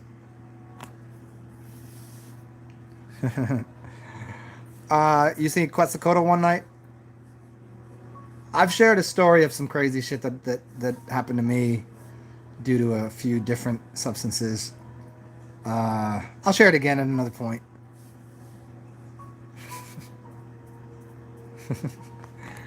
Was not Quetzalcoatl, but it was weird because I started to recite something that I didn't know. I mean, I knew of what I was speaking, and I knew of the entity, and I knew a little bit of this rhyme, but like I just could like, it just was like fluid to me. It was really, really strange.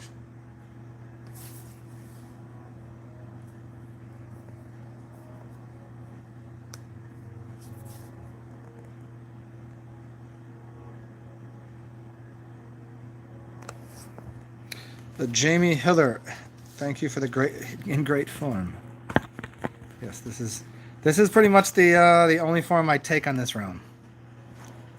Pretty much the only form. Other realms, you never know. Although many people has said some crazy, crazy shit to me about seeing me on other realms. A couple times I was kind of aware of it. I didn't make it a purpose of meeting people there, like through this. I wasn't like, hey, I'll go see you there. Like, let's go. You know, I've had those experiences, but they're like, yeah, we were doing this and da da da da da, and I was like, oh no shit, and I kind of was like, kind of trying to review my dream world for the last couple of weeks. I'm like, oh, that seems very familiar to me.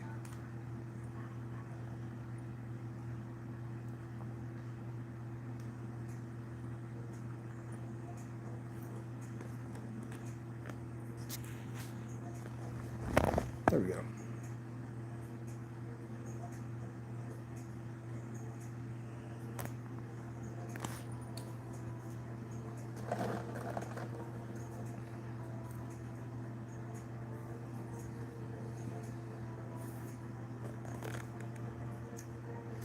What time are we looking at? It is 12:30. 12:30 for me. I have pretty much all day to fuck around with you guys because I can't really I'm not that mobile right now. Let me see if I can plug my phone in to make sure this stays as plugged in as possible. Keep this thing juiced up. I mean, you guys know, like sometimes this turns into many hours worth of dialogue depending on who shows up. Have to give me a moment here. Let me get a little stretchy in. Sa. Hoo sa. Hoo sa. 12:30.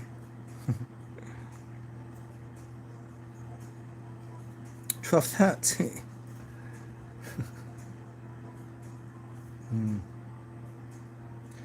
Let me try to find some other music because this is terrible. It's just terrible on top of terrible.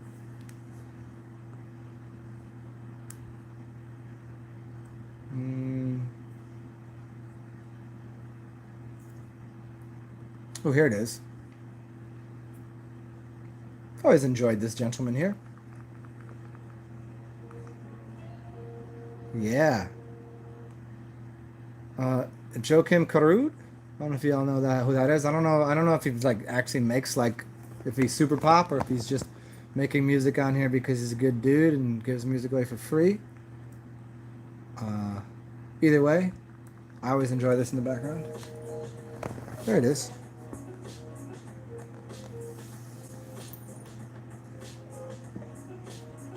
I had a bunch of other topics, but I'm going to wait to discuss those. I mean, I've kind of, over the past few videos, I've peppered some of the ideas into the videos, but I haven't titled them as such, nor done a whole breakdown of the ideas. One was going to be on AI, Android, and influencing magic in a technological, and spiritual, mental, spiritual way. And then there was a few that I wanted to do just on pop culture things. Oh, there you go. There's some sun. Yeah, maybe the influence of sun and moon energies, and and I still want to get into the plasma thing just because I think it's important. I think it's very important. The mud flood things I've done so many times. And I always like to address that, but only for new people, because it's so obvious. And if you guys know already, then what are we going to talk about? I don't want to be preaching to the choir.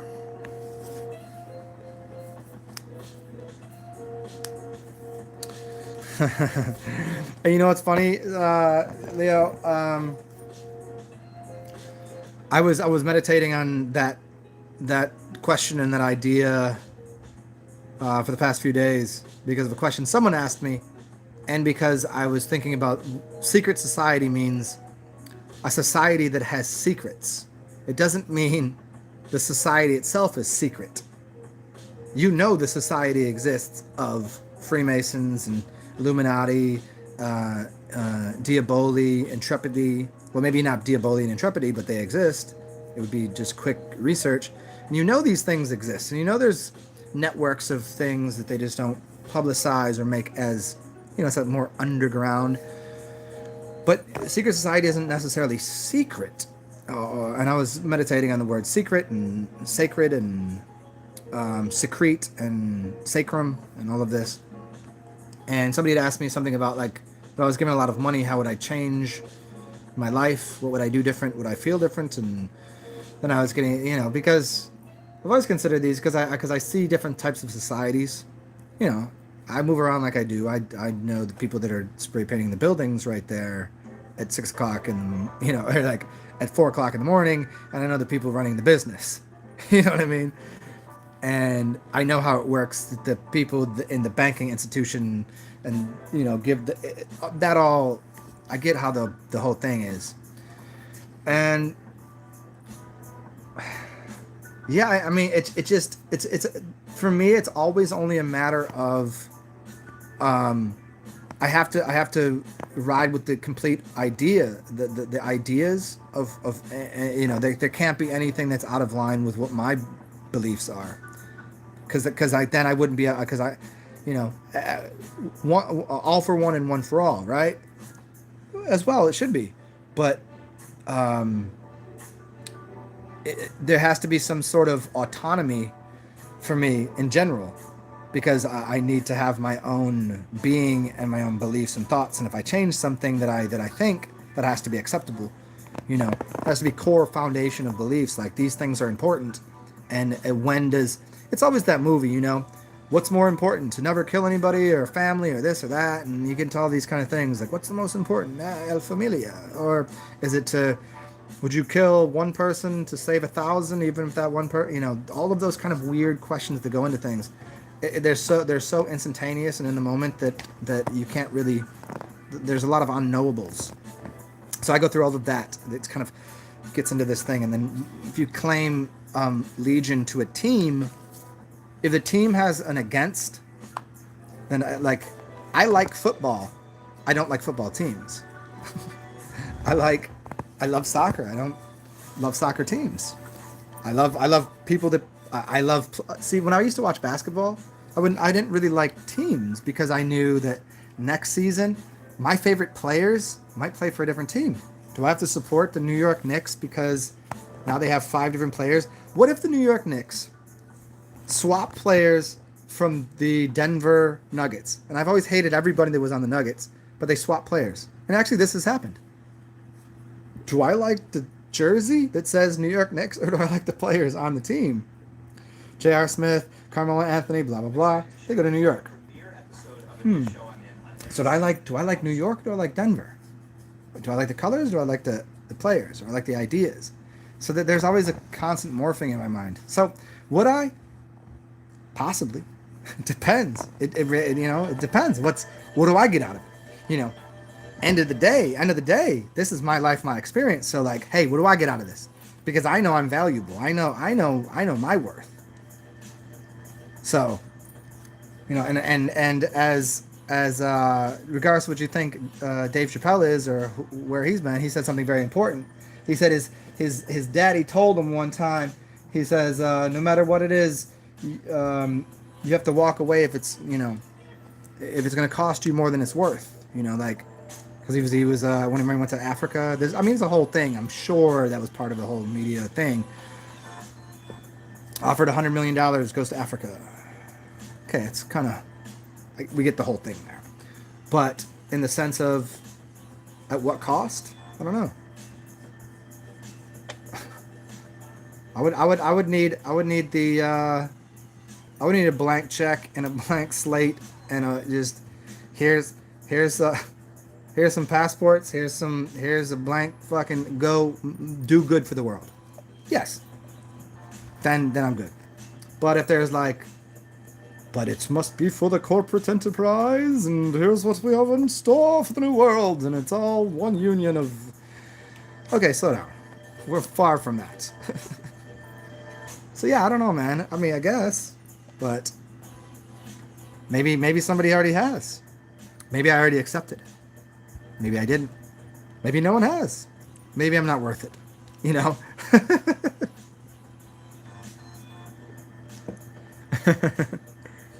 But I was telling somebody yesterday, I'd probably sleep and get up at different hours. I'd wear different clothes. I'd walk differently. I would go to different places. I would be less. Oh yeah, here we go.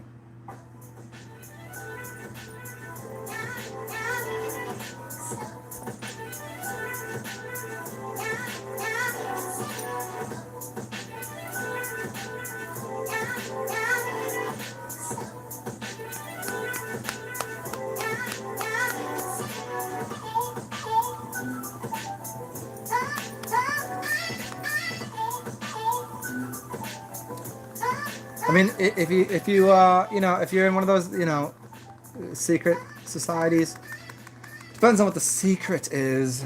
I mean, if you're keeping things from other people to keep it for yourself, just for that reason, no. If it's you keep the keys to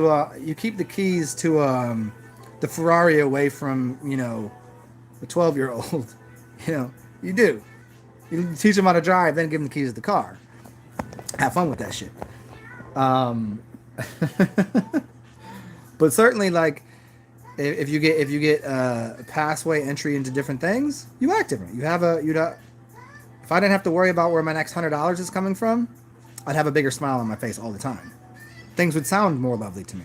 If I just had a blank fucking, I have a card in my pocket and do anything I want, I would wildly do different things. And it wouldn't be for like I've already made messes of things. I just don't have the, like, I could just go rent a building right now and be like, all right, put up a fucking sign there. I'm talking right now. See who wants to come in. Let them come in for free. I can just pay for it. Done. See who comes in. I would do that because it'd be fucking hilarious. But I don't have the money to do that. I've had people like, dude, I'll rent this building out, sell some tickets. And I was like, yeah, but that could cost you money. I don't know. I don't know who's gonna fucking show up and listen to me talk a bunch of dumb shit. So yeah, I think walk around with a $1.50 in nickels and dimes in your pocket and see how you feel. Walk around with a wad of cash. You feel different. It doesn't. I don't care how you think about it. I don't care what you do. I've done both of the things. So there you go. And just to be part of a society, like, yeah, I guess. What's up, David Magnon?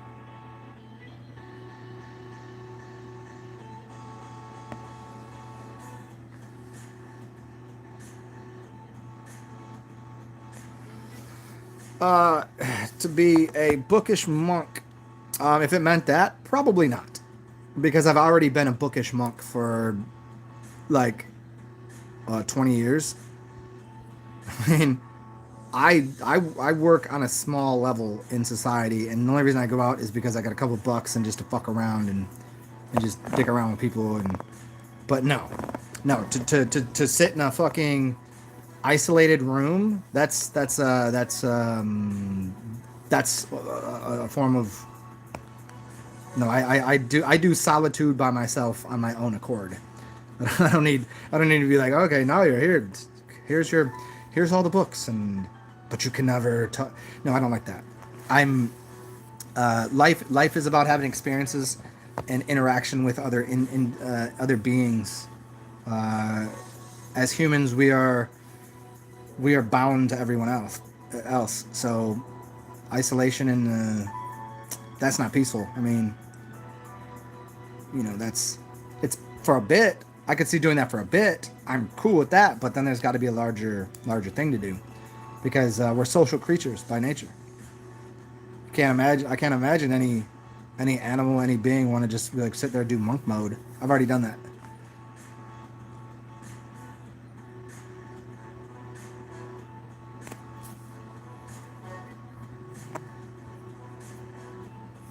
Jamie. Yeah, engaging with larger society. I mean, in no way. If I further that a little bit, Sigma. I don't desire to any degree any fame or people that go, oh, that's fucking Zen. I don't. That's a little concern to me. I don't like the idea of fame and all of that. It's not. I like autonomy and, you know, hey, when people know me, they know me. Cool. I'm glad you know who I am. Glad, good reasons, bad reasons. Oh, who knows? Um, uh, but the interaction with other beings is vital, or else you would fucking go insane. It wouldn't. You know what? I did that coming into the world. I was sitting there, much like Hugh Jackman sitting underneath the tree in outer space and drinks the milk out of the tree, and as he's sitting there in the silent meditation of nothingness. But then, as always, you blast back into this existence where there's other things, other beings, other living parts of creation.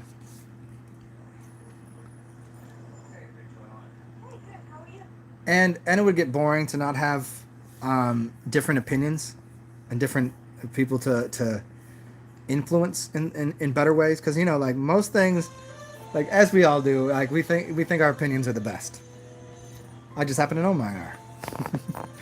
But whenever you can like have an impact on someone to make them challenge their own system of beliefs. Like, when people challenge my system of belief, I don't really care that they challenge my system of beliefs. It's their progression of heart and mind logic that get them to the point of believing what they believe, and influencing people to help them see that in a better way. That would be that to me is good.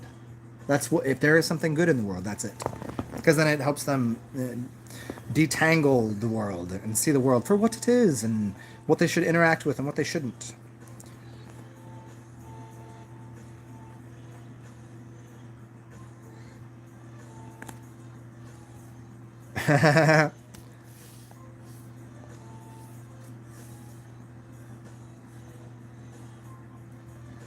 uh Yeah, Leo, all of that sounds awesome. I just, and I hear you on. It's a blessing not to have to interact with most of society. Yes, I already get you on that. Most of society, it really, it just, it's unless I walked around with my golden robe and just always presented myself to be like, if you walk around in a priest outfit, people go, "Oh yes, father." And then if you walk around looking like the Dalai motherfucking Lama, you get a certain, and I don't like that. I don't like that. I don't want that. I want to dress the way I want to dress and look the way I want to look, because that's what I feel good in. And people will have to observe me and see me for what I'm doing and saying, and that's their judgments to pass. That's their baggage and weight to carry. Uh, so for most people, like, I know that happens, but still there is the a good percentage of people, not a lot, but a good percentage of people that you really want to interact with, because they make you feel like, oh shit, there's someone else like me out here. There's more of us. There's a few of us, but a few is a small number if there's only 100. But if there's billions of people, then a few is still a lot.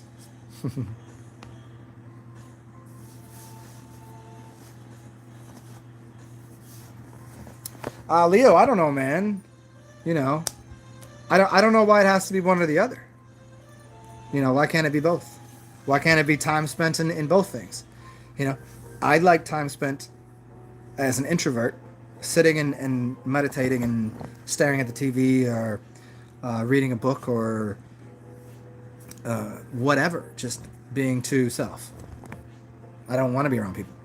But then other times there's the whole flux of energy, and people get energy off of you, and that's really nice to give things to people with your energy. But if you just sat in a cave and just, I'm going to never masturbate and never do anything and never interact with people, and I'll just have all this knowledge and never share it. That's really, I think that's it's a pointless, fruitless, selfish endeavor, and I think it would just cause insanity, because you reach some point of okay, well, what was the point of that? Not that there's a point to anything, but there does seem to be a an influence to greater to to assist and help people see things differently, larger, more, you know, just from a, people are just walking around and just seeing what's in front of them, but you're like, oh, if you go to the second level of the, and then look out the window, you'll see something different. If you go to the top floor, you'll see something different. If you get out of body and you just float up there, you'll see something wildly different. And it just getting people to see things from a slightly different perspective. And some people get out there and they become space cadets and they just stare down and go, there's the whole thing there, man. We just saw this fucking thing going on, man. We just saw pieces of the puzzle. Okay, sit the fuck down. Put your feet in the ground. Now tell me, is that cold? Yeah, this fucking ground's cold, bro. I thought you were sitting up there in the space cadet. What happened, bro? Because I think there's a really good balance between the ground and the space, which is most people are ground dwellers. All they do is just and they can't see anything. And then you got people that are like, caw, hawks. I don't think hawks would speak like that. But have eagle eye vision, that kind of thing. Yeah, I think it's a marrying of both of those concepts. Because no matter what, you do live in this world. You maybe not of it, but you do live in it. So why would you not take advantage of all of the wonderful, delicious things that are of here? Why wouldn't I want to look at the most beautiful paintings? Why wouldn't I want to make love with the most beautiful of women? Why would I not want to eat the most beautiful foods and smell the most beautiful flowers? Why would I not want to do that? So that interaction is part of life. It's tangible. Sitting there reading books all day? Fuck. I don't even like reading. I don't like reading. Let me open this door real quick. Wanna go out here?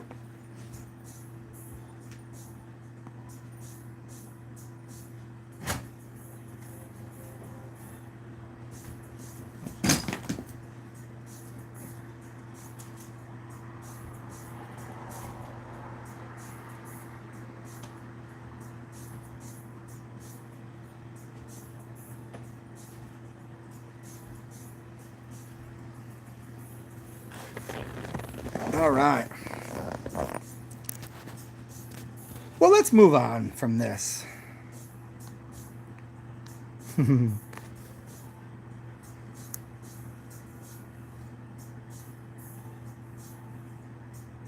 Haha, Johnny K. That's what my best friend always says. Every day people put on a Halloween costume. Every day. Go to work and they put on a Halloween costume. Halloween is the only time people don't put the costume on. Ain't that funny that all chicks want to dress up like slutty nurses? They want to help you, but they want to fuck too. You think that's a joke? That's a fact. Look for them slutty nurses, yo. Every yeah, but I have blood coming out of my face. Yeah, okay, whatever. It's all the same thing. Watch for the dudes that dress up in dresses. Just saying, it's a real thing. But there is something wonderful about living in New Orleans, and it's this. People don't dress up for Halloween here. People dress up because every day is every day. Halloween is different here. People just dress up extravagantly. Like, it's insane. People dress up like they spend a lot of their year thinking about their Halloween costume, designing it, and because it's them to the 10th degree.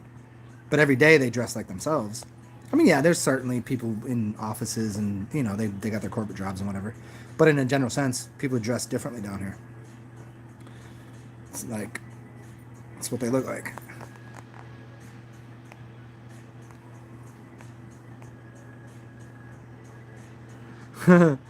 Hey, Sigma, you going to get shit-faced and think about it again next week? While you going to join the club or something? Hey, if you do, enjoy, man. I come fly over, say hi, and we'll go on some on some adventures, and yeah.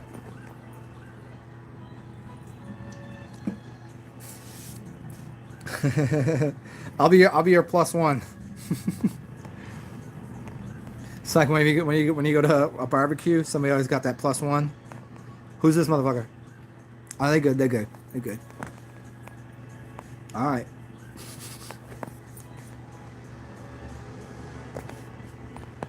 I don't know if you guys can see what I can see on here as a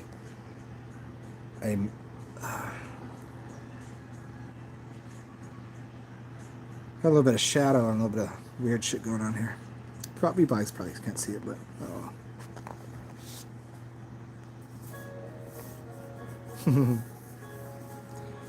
Yeah, what time? What time is it for you there? It's probably like 7. What are we looking? What are we looking at here? It's 2 here, so it's like 8 there, huh? Is it 9? Leo, it's like 9 o'clock where you are. Was it Thursday? Thursday night, 9 o'clock.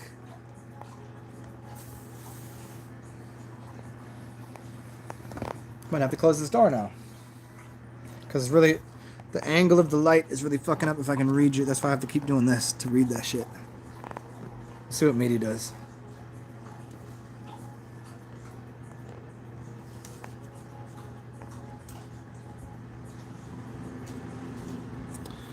Yeah, Sigma, I assumed you would have been. See, I don't think most of them are. It's like any institution. There's gonna be people that use, it's like using any kind of witchcraft or magic. There's going to be people that use it only as self-serving devices, no matter what, that might actually use it with, to get ill-gotten gains, but the majority don't do that. So it's like whenever somebody's like, oh, they're Mason, they're Freemason, I'm like, yeah, but that doesn't mean, like, I know people that aren't Freemasons that suck as human beings. I know people that fucking suck. Just as being general run-of-the-mill humans, they fucking suck. I know people that work right there they're detailing cars. They're, hey, go over here. They work at the bank. Oh, hey, over here. They're trying to sell you a fucking new car that you don't need. Hey, these guys over here, they're going to sell you insurance? Insurance salesmen? Fuck you. They're terrible people. And then everybody's like blames the whole, well, society's control. Yeah, it is. But the people within the societies as individuals, no, I think most of them are decent. At least if there is some sort of continuum amongst people, what could be good, what could be bad, I would say most people are probably, I don't think they use their privileges in a different way. There are some that they display through the media that use their privileges and they're completely fucking terrible, and there are some societies certainly that have more nefarious purposes, but in general, that's why I've always put videos out like, these motherfuckers, you don't know people in Hollywood. You don't know people that play professional sports. You don't know, I mean, yeah, certainly there are people wearing masks. There are people doing extra things. There are people that are bullshit. And there are people trying to get you money. Yeah, of course. Tell me who isn't, though. Tell me who isn't trying to sell you something. Sell you something? Hey, I'm trying to sell you something right now. I'm trying to sell you love. I'm trying to sell you consciousness. I'm trying to sell you, and it's free. All you got to do is pay attention. I don't know why I did that accent.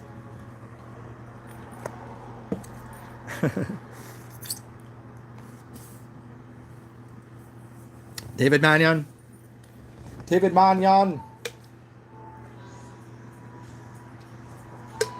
I don't know why I said this before. I always put David Mannion and Sigma and Super Champion in this little trifecta. Like you guys are, well, not you guys aren't like, but you know what I mean. You have the same kind of probably humor as each other, and you probably look alike. I only think I know what David looks like. I don't think I know what Leo looks like too well. I've seen like a little bit of a picture of you, but.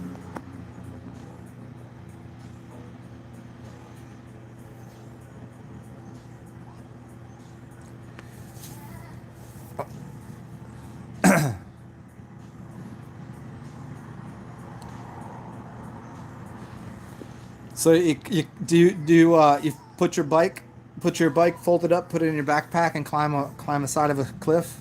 I've done a little bit of climbing. It's cool. Just not my thing. It's just I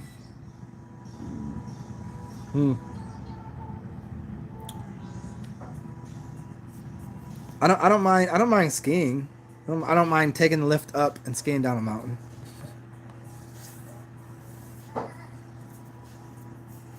Triple threat, David and Super Champ. Well, no, that's the three of you triple threats.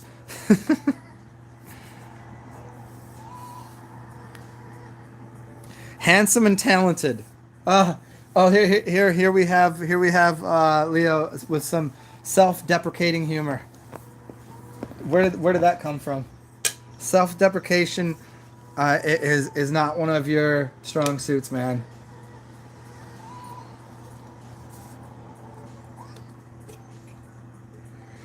Self-deprecating humor.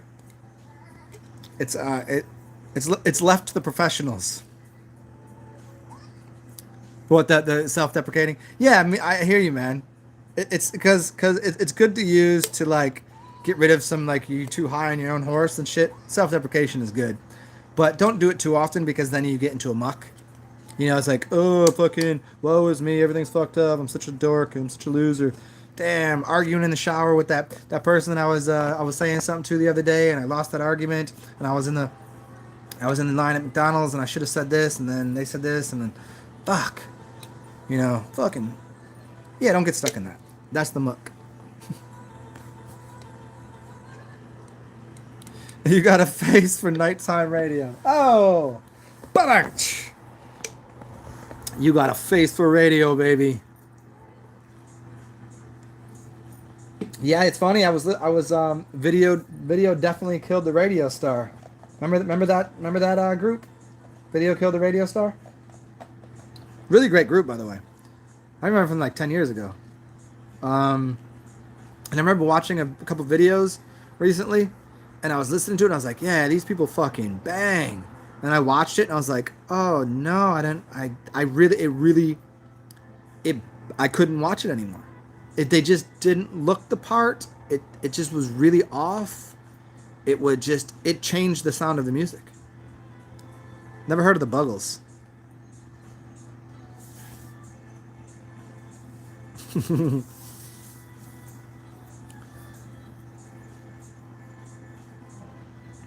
You got a good heart, but do you give good head, sir? um, yeah, the video killed the radio star shit is really interesting, and it's like how the image. Here's the book. Here's what I want to explain. Um, it's called. Oh, tell me it's right here.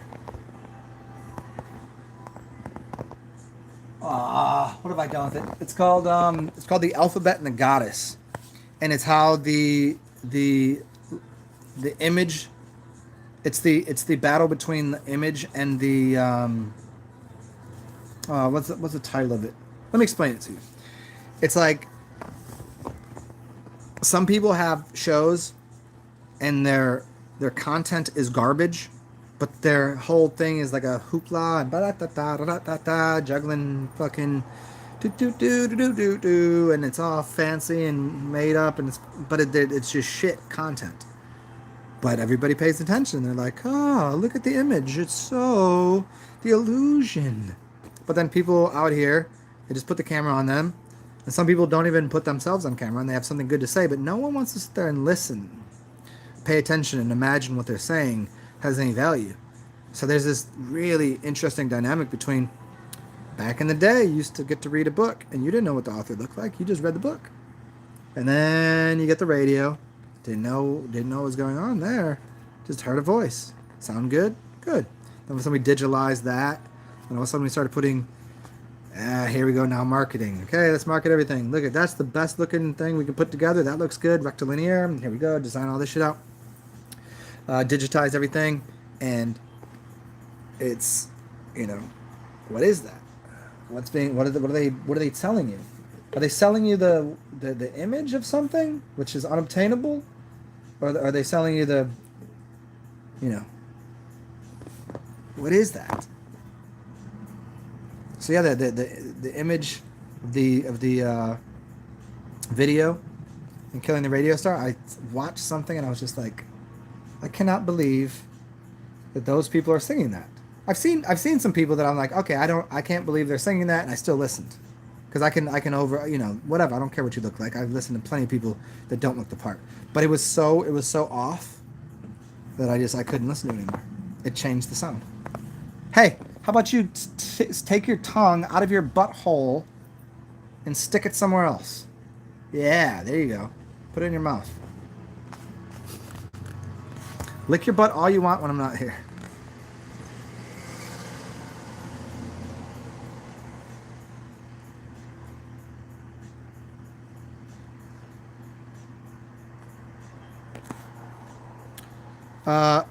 The Buggles.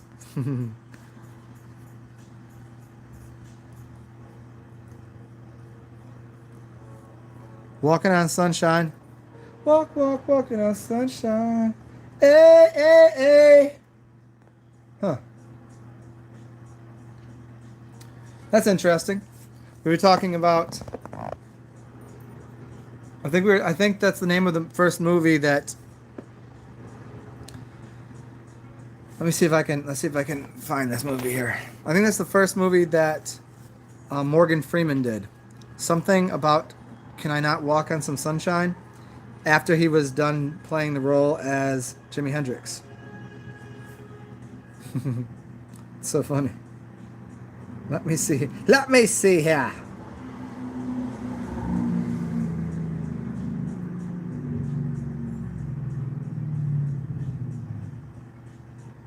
Morgan Freeman.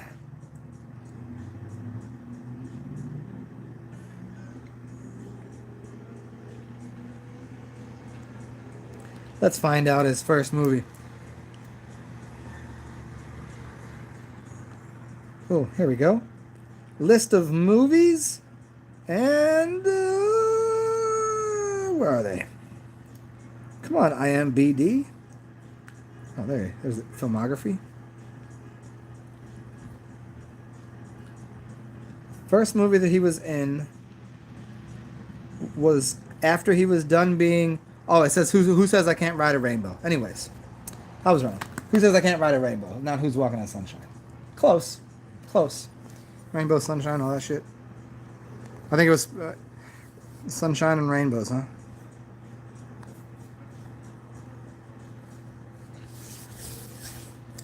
Yeah, I tend not to... excuse you. Are you licking your vagina? Are you listening? Are you licking your vagina right in front of me? So I was talking to my dog. I do not have a don't worry about what that was. Honey, you're gonna have to put that away. I still want to find this book from earlier. I might have given that book away too.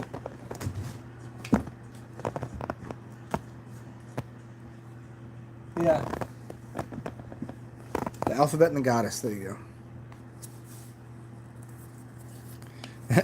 Ebra. She was going ebra. She was using her tongue to ebra on the DJ. She was DJ diddling herself. I don't know. I don't know if she was like. I don't know what's more disturbing to me.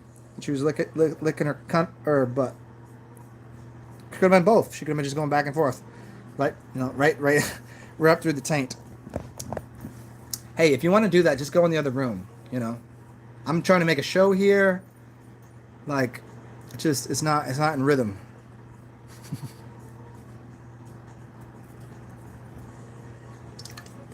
All right, one beer in, and I have to pee because I've been drinking a lot of water and a lot of lemonade. Some cranberry juice, some cherry juice. Gotta get this shit fixed up. Because this weekend is really the pop-off to Mardi Gras. So anybody that doesn't know, and for all you dummies that I've already invited here, you still got time. It's all month, and it's Mardi Gras. If you don't know, get on a plane, come here. And if you tell me, I might have room for somebody. If I like you. If not, there's plenty of places to stay. But Saturday is Chewbacca's. It's a parade. It's a parade devoted to Chewbacca and Star Wars. And it's wild, yo. If you want to get if you want look up just look up Chewbacca's on YouTube and look up some parades. You'll see how we get down. But give me a sec. I gotta piss.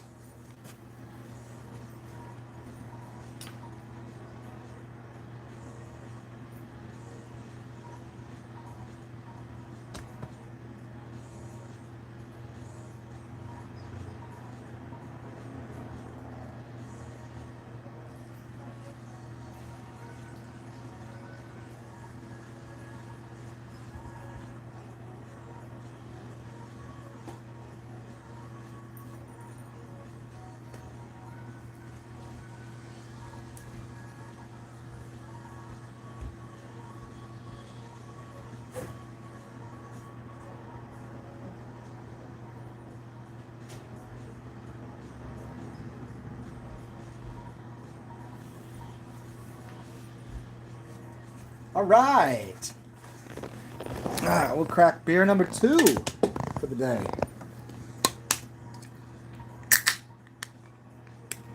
Let's find out what's going on in this can. Fantastic.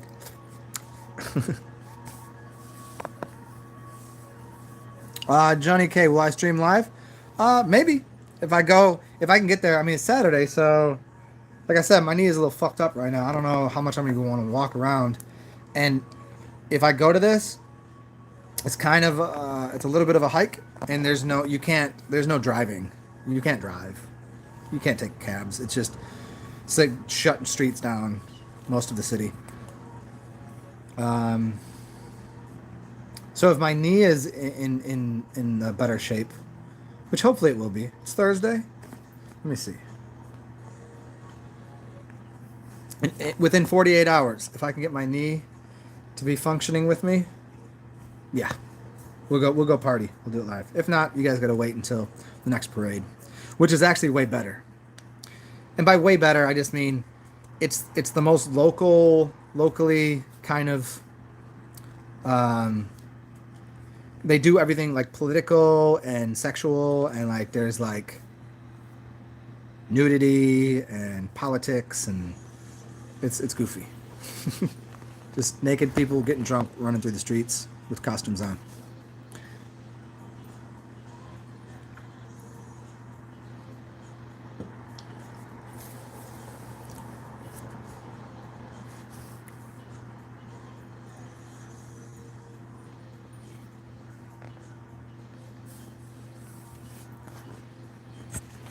Let me get this shit set up again here. Okay. That's better. Oh, come on. I really have to get a fucking stand for this phone. My tripod doesn't work with my case on it. So I gotta use this kind of weird setup. There we go. Ah, good. Don't move anymore, phone. There we go. This works good.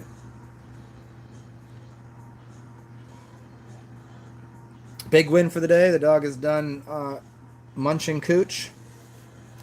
Cooch muncher. There it is right there.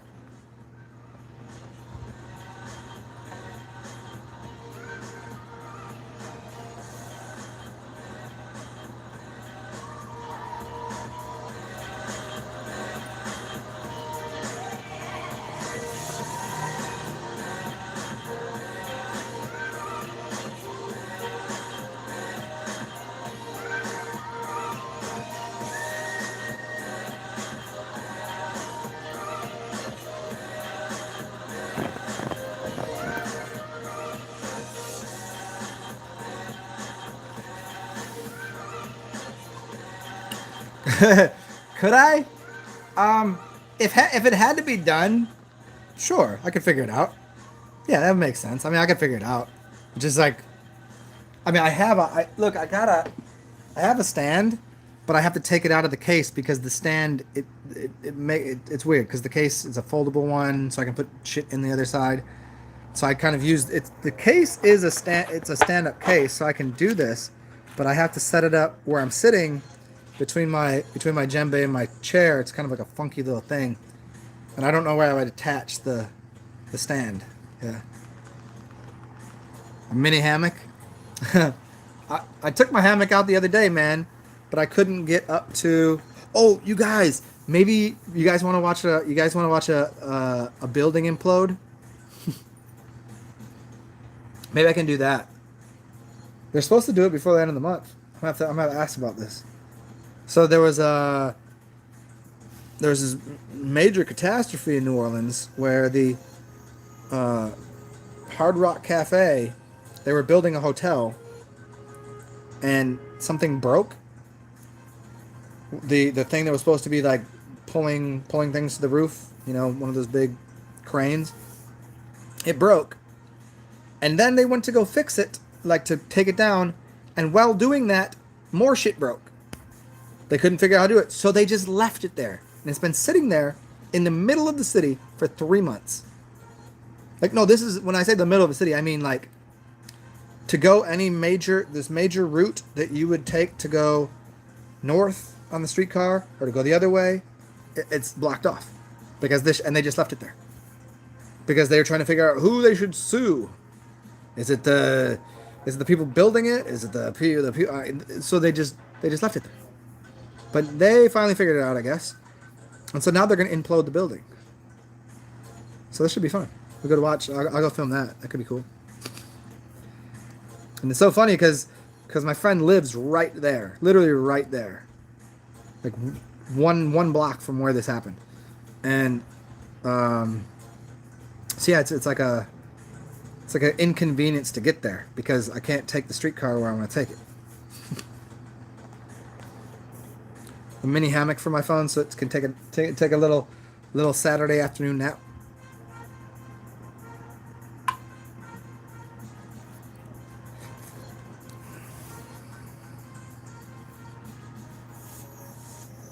Yeah, man, it's really fucked up because as much as I don't want to believe it was for the reasons of the larger mass media, all that extra shit, I'm sure there was some underpinnings to that between maybe somebody got a contract that they didn't want to have the contract, maybe it was to get the city to give more money to something to do with more streetcar lines or something.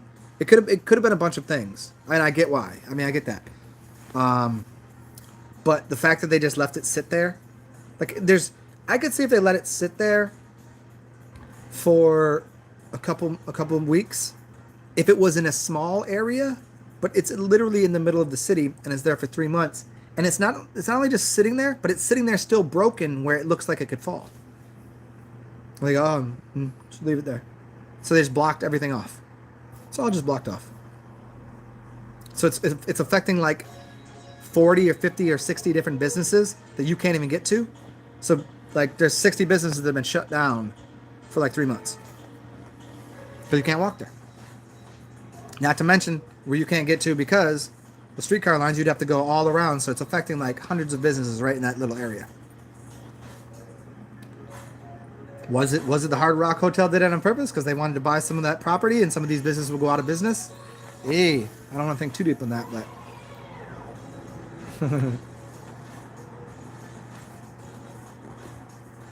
dodgy civil engineers, yeah.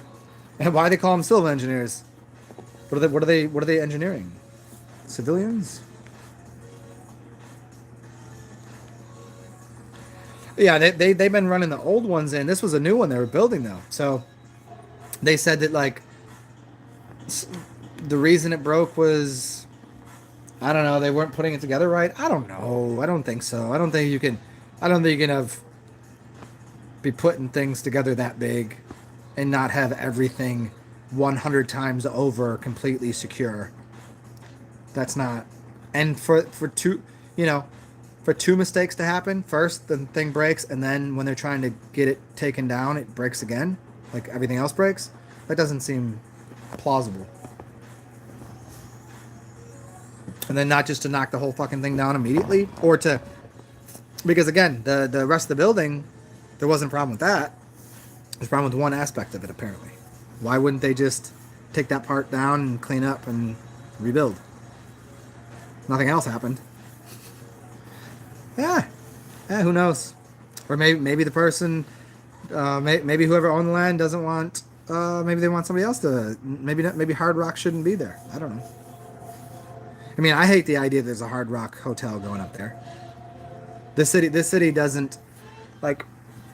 If you come here, you would never know. If you went down any of the major streets, you wouldn't know there's a Burger King or a McDonald's there. You wouldn't see it. I was like, is there no McDonald's in this city? Like, yeah, but you look at it and it's like a brown building. There's trees in front of it. It looks like an old folks home. You can't see it because they don't want too many franchises here. They want local businesses, and they don't want people eating shit.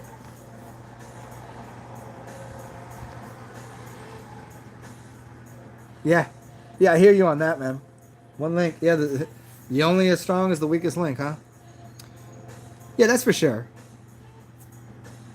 But like to to like be building in one of the major metropolises in the country, and like to fail twice. I don't know.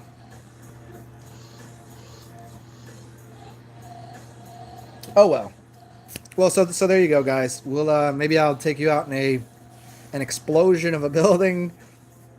Maybe we'll do that on Friday. Maybe tomorrow. Hopefully my knee will be better tomorrow, and maybe they'll do that tomorrow, and you guys can watch some buildings getting torn down. Yeah. And then on Saturday we can go and watch some jazz and some Chewbacca's and some idiocy.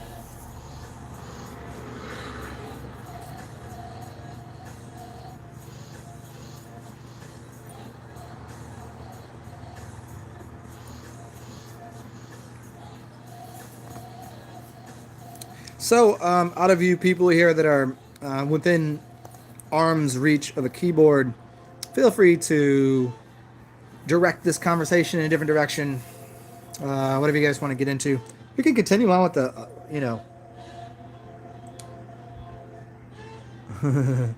I do, Sigma. I did have two. I had one, and she just lives too far away, and that shit just went south because just distance didn't really play a good role in how often we got to see each other. And the other one, man, that's kind of like if I could get a sawed-off shotgun and blow my head off, I would, because it was just ridiculous how it ended. Pretty much the most ridiculous thing ever. She was like, but in a lot of ways, I can always just lean on this idea, like, she like actress, model, just, no, ghetto, but actress, model, I don't know, man. Probably better if that happened then than be in a relationship for like a year and then some weird shit happened. Although she was really, really, really, really awesome. Like, we had a really, really good relationship for a little bit.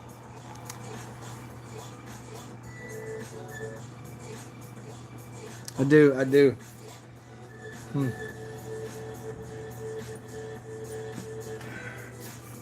It kind of sucks because I can't, because now I can't go out to find something. And relying on the dating apps fucking is retarded. I think I've dated off of the dating apps like maybe 6 times in 6 years. And by date, I just mean go out on a date. I've had maybe like 3 anything occurred after the date kind of thing. 3 times I was like, nah, peace. I'm gonna go that way. You get to meet a very peculiar set of people on those things. You got two fuck knees. Yeah, man. I never had a fucked knee until I tried to adjust my gait, and I was doing some squats, and I had internally rotated my right foot a little too far, and I fucked my knee up. I was trying to get my toes a little in, but I'm already a little waddle-footed on my right, so I tried to pigeon toe a little bit too much, and I fucked my knee up when I was doing a squat, and that was years ago. And since then, I've had a little more problem on my right knee. I never had knee problems. I don't really have knee problems. My knees are fine, other than if I get a little gouty, it goes to my knee or my ankle. I know my ankle's been fucked forever, but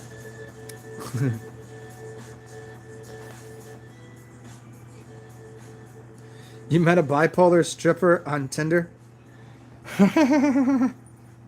um, aren't you being a little redundant there? A bipolar stripper?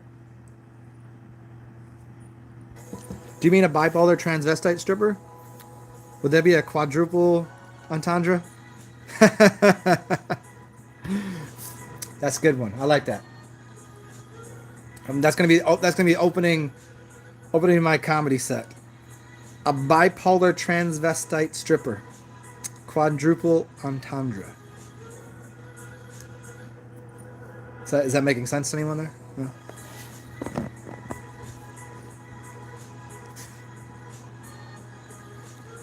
Did you hey Carson, when you first met her, did you know then she was a stripper?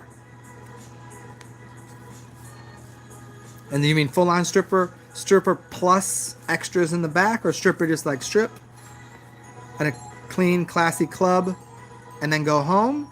Or do you mean stripper at like it's on that side of town, giving handies and maybe a little head for, you know, I think you got three levels of strippers. You got the classy high dollar, because I've known some in many different ways, from dating them to like meeting them in public to being friends with them to whatever. And there's always there's the ones that just like literally it's their job. They're pretty clean. They drink a little bit. They don't really do much below. They're not like there. They're just there. Let me get my paycheck. Let me get my dollars. I ain't fucking nobody. I ain't sucking no dick. And they'll make the dollars and go home. And then there's some that like they work at they might work at a nice club, but they do the extra. And then you got the middle of the line clubs where everybody might probably have given a hand job or some head. And then you got the ones that like work. Well, you fucking for your money. I've never dated the third type. I don't think. I've probably dated the second type that I don't, but I've had friends that were the first type and the second type. And I've dated a couple chicks where I'm like, are you also maybe doing like, cam girl work and shit? A couple of chicks I dated, I'm like, I think she was just a little embarrassed because I was a little more classy, I guess, than maybe the kind of dude she's used to fucking with. And so maybe she was a little embarrassed to tell me that, like, on the side, she takes her clothes off on camera for money. But, yeah. So, Carson, a bipolar stripper. I mean, the bipolarism, man, they're going to be all over the map anyways. Between just the fact that that's what their life has brought them to, and the fact that to be a stripper, you can't be just walking around. If you just walk around the streets like you're a stripper, then that you're a prostitute and your whole life is something different. You have to have a little bit of two lives working. But you didn't know. Ooh. She was really good in bed though. You didn't know. How long did it take, man? How long did it take before you knew? And did you figure it out? Like, did you figure it out, or did she share it with you, or did you get to the point in your relationship where you guys were like, we've been dating for a little bit, hey, so what are you? Or do you guys were just fucking, or what? Because there's, you can't really hold, like, within a week, you can't really hold anybody accountable for disclosing that kind of information, like if they're a stripper or not, or like, but if something becomes a little bit like there's a little bit of click there, then you chicks and dudes, if you're doing something like a little grimy, you gotta like, maybe I saw weed in the side, man, I strip, like, all right, then you go from there. You got to do it right away though. You can't be stringing people along. You walking down the street holding hands with the stripper, yo. Now that could be many things. Like if she really is one of like, that's your girly.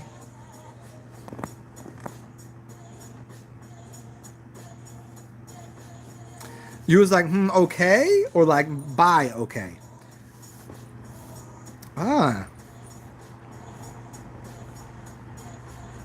That's crazy, man. Yeah, this shit's easy money, man. I mean, if you're good, chicks, yeah, they got. I mean, it depends on how hard you want to work for your money. Oh.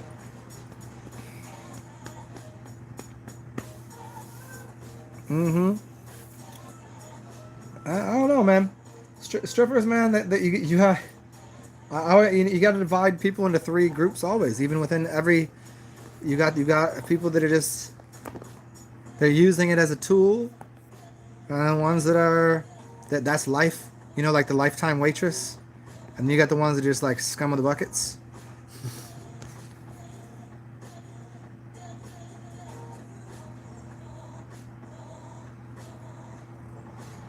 Haha.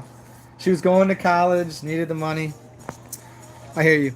Like I was dating this chick that I was pretty sure wasn't a stripper because she told me a lot about her life, and like I knew her well enough.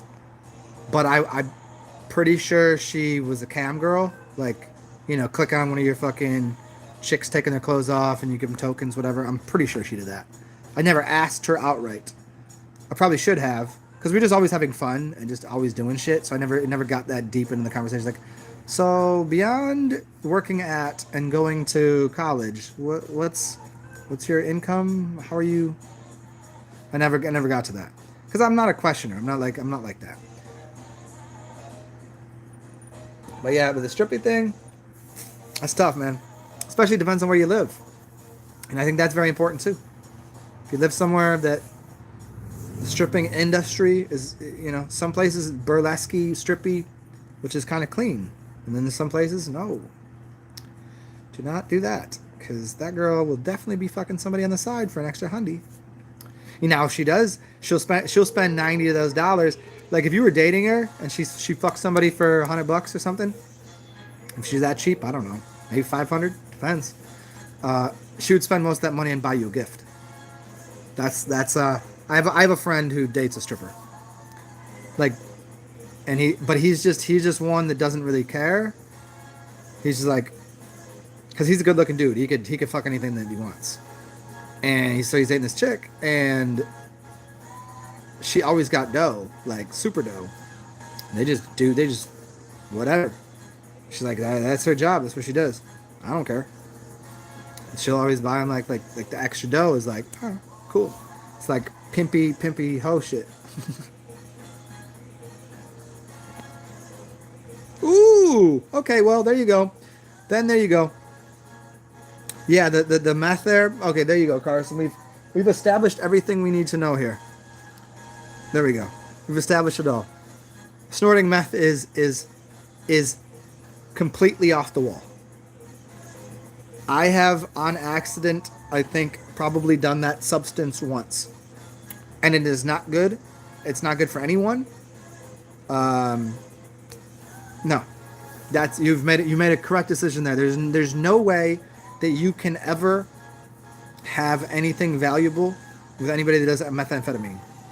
It's like, people are addicted to coffee and how hyper they are. Like PCP, meth, all this shit. Like people on some wild ass shit, man. Like people got too much energy. There's too much going on. They're blowing they're blowing their brains out. They're like, it's frantic. No. Yeah, meth is not for the reason fucking meth heads are meth heads, man. Good choice. That's something that you don't. It's something that you don't go, well, maybe. It's people that do coke. You could go, okay, well, you could fuck with those people because they could kind of. Coffee and coke is crazy. I've seen people back off of coke, not off of coffee, and I don't know any meth heads like that, but it's like the addictive qualities of such things. I don't know what anybody likes about the fucking. I don't like coffee. That I told you earlier. Like I'm still fucking geeking a little bit because I drank coffee this morning. I'm still got a little bit of a up on it. I don't drink coffee that often. I don't like cocaine. Any uppers, stimulants, not for me. I mean, now and then something upper-ish, but people addicted to that shit, man. That means their lows must be very low for them to need that to bring them out of whatever their low vibration, depression, etc., etc. is, that's not. That means their bottom floor is fucking dirty. Like they're go in their basement. It's not. Nobody wants to go there. You can't clean people out of that. Meth is not for. I mean, isn't there a reason it's connected to trailer parks and etc. etc.? There's ugh. So there's my rant on methamphetamines. And cocaine. If you get good cocaine, it's not even addictive. Go eat some cacao leaf, coca leaf. Cacao is for chocolate. Caca. Coca leaf, not addictive at all. It has a lot of alkaloids and things that you just chew on it and you get a slight. It's kind of like coffee bean. And most people that are addicted to coffee, by the way, are not addicted to the coffee. They're addicted to the chemicals they use to process the coffee in. Most coffee that you get, coffee is the most processed bean item in the world. Google it. Coffee is processed beyond anything else with a bunch of chemicals. And those chemicals are sitting there in it. And I can verify this because I've gone to coffee shops that are using shitty coffee beans, and I've gotten a coffee, and I'm like, afterwards, I'm like wired. I'm like, what the fuck is going on? I'm just like, people around me are like, my friends are like, do not get coffee again. And then I go to another coffee shop, nice coffee shop, fresh roasted beans, organic, fair trade, blah, blah, blah. I'll drink coffee and I'll be like, yeah, I like this. It's good. Get a little bit up. Yeah. There's no intensity to it. So most people, coffee is not a bad thing. It's the chemical processes of it, which probably are connected a lot of ways to meth and what you see as cocaine these days. But cocaine as its pure source, just like coffee as its pure source, is good shit.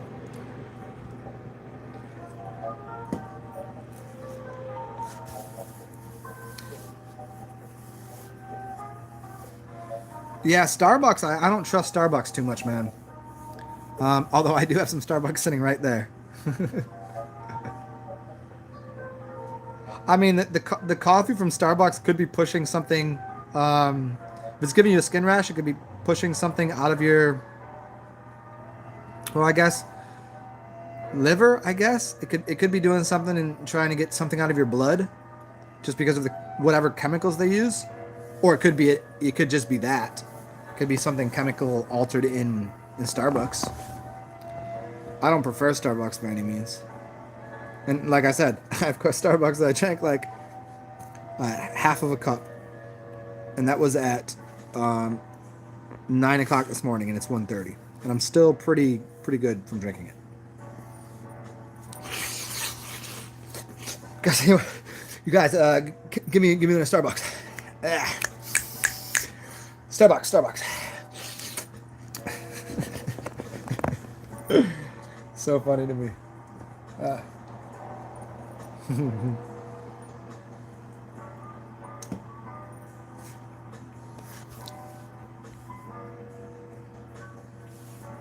And also, Carson, and for everybody else on that coffee kick, once you add to all the chemicals in the coffee, you add the sugar, which has been processed with, it's usually white sugar, processed with bleach. You're adding bleach, chlorine, and a bunch of other things that are going on with the sugar.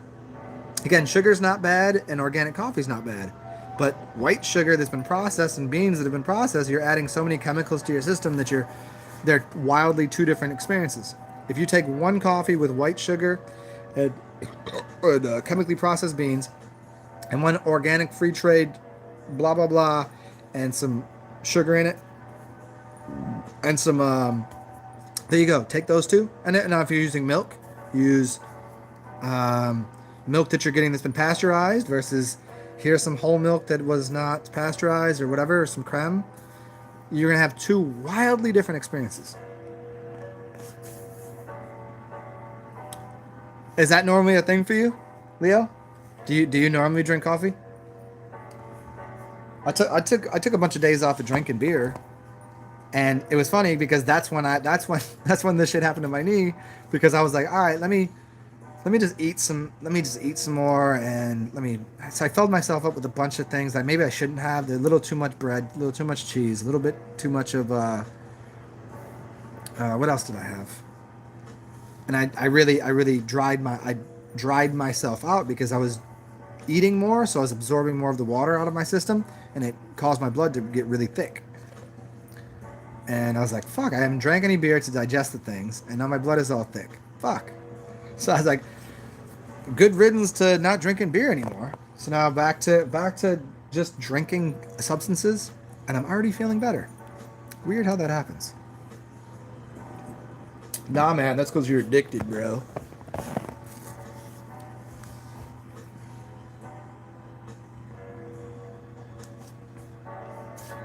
1 in the AM. Yeah, I get for me, man. I don't know. Sometimes I really, really, really love coffee. Some days I've really said I need a coffee, but I've never, I know people that go like they live on it. They get up and they're like, I need a coffee. I guess it depends on my sleeping patterns, my dream world, what time I went to bed. Yeah, and and the flavor of coffee. It's so precise. It's like rich and bitter and sweet. Johnny K. Shit. I drink way too much beer, but I love it. Everybody works a little. Their chemical balance of their body is going to steer towards needing an upper or a downer.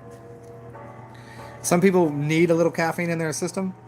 Some people like, I have too much of the whatever caffeine would be associated with in my body to begin with, and I'm already like, woo, that I need beer to. It kind of balances me out. It makes me dance better. White people need beer to dance. Not that they dance better.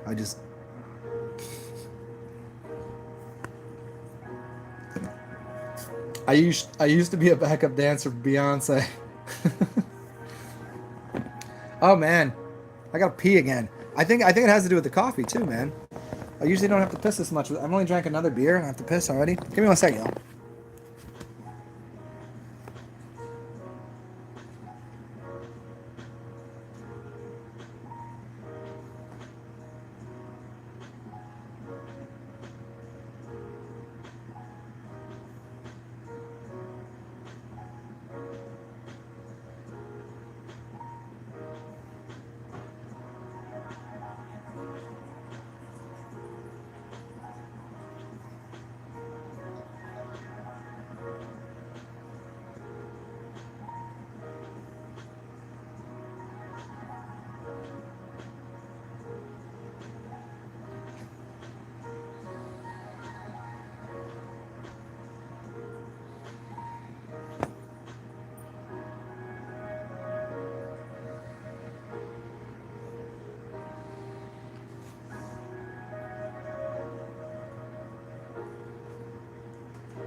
Okay.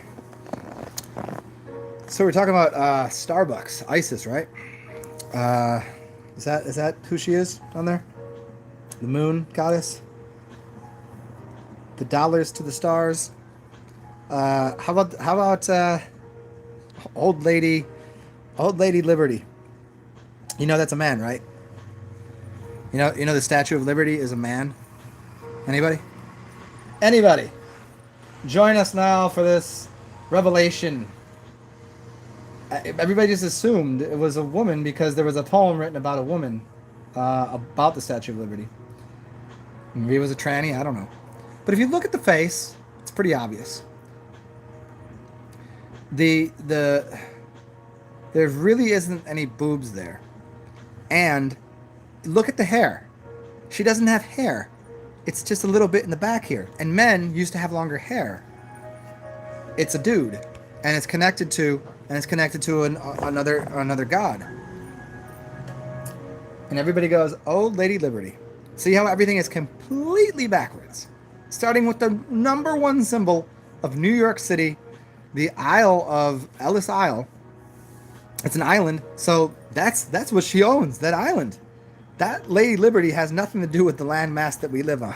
You realize that island that Lady Liberty, which is a man that was it's been there for a long time, was not a gift from France.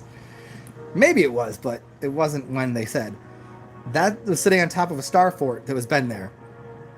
And it's on an island that was built. It's not an organic structure, and it's not part of the land that we're on. It has nothing to do with where we live. So the she is a he. And yeah. And I was reading this article the other day. And it was saying that all of the shit from New York City, all of the toilets and everything, it drains off into that bay there, right? It drains off in there. That within, I think they said within 10 years, they haven't figured out what to do with the shit that's starting to pile up right there. That it's going to backlog the entire area right there, because there's just too much dookie, too much diarrhea, yeah.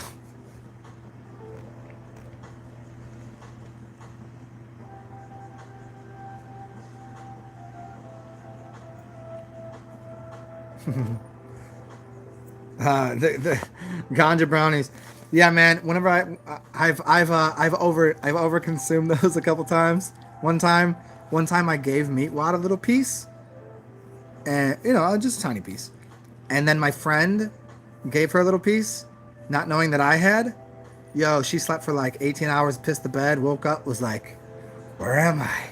I was like, "Oh man," because after he gave it to her, I was like, "Did you just give my dog another piece of that? I already gave her some." No. But I'm pretty sure she had a good time. She had a good dream world. But yeah, yeah, overdoing brownies is a bad idea. But they're fun in small amounts.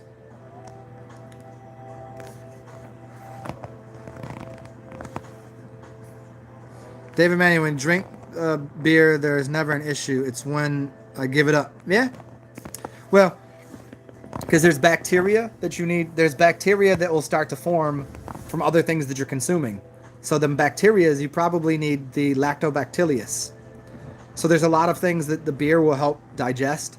And if you start to drink them stouts, especially the milk stouts, they have lactobacillus. If you stop drinking beer, start adding in yogurt to your diet. I know it's not the same as what's in most beer, but a lot of the things that people can't digest, there's a couple enzymes in there that can assist slightly. So there's many different cultures and strains and yogurts and kefirs and things. It's a dude. Yeah, David Mannion. If you drink coffee is anxiety, definitely. If you're drinking light roast, is the most high in caffeine and it's the most chemically altered. If you drink an organic cup of espresso, it will not give you anxiety. It will just give you a nice little brightness to the world. Sometimes I get a triple shot of espresso, maybe a quad shot, put ice on it, some little bit of cream and some sugar. I'm good. Walk around all day. Walk around like 2 hours drinking that. It's perfect. Yeah. And Patrick Rogers looks like Shiva. This is correct. Oh, and Patrick, you sent me something, and I didn't answer you on there just because it was late, and I didn't feel like typing back. But I don't give a fuck if you you were drunked up on some what you said you were on some hornitos. Man, I'm a drunken idiot all the time. Don't fucking worry about it, man. I told you, no worries. Silly. Oh, the serious song machine, like, well, she does that anyways. Whenever she's dreaming and she starts, I always, the only time I do anything about it is if she's whimpering. I can't tell if she's barking at something. I kind of gotta go, you know. But the sewing machine thing, yeah. Do you ever see that video of the dog that's doing that, and then wakes up and then starts running and runs into the the plate glass of the window. She thinks she's running outside. She's doing that, and all of a sudden she gets up and just runs into the plate glass. It's awesome.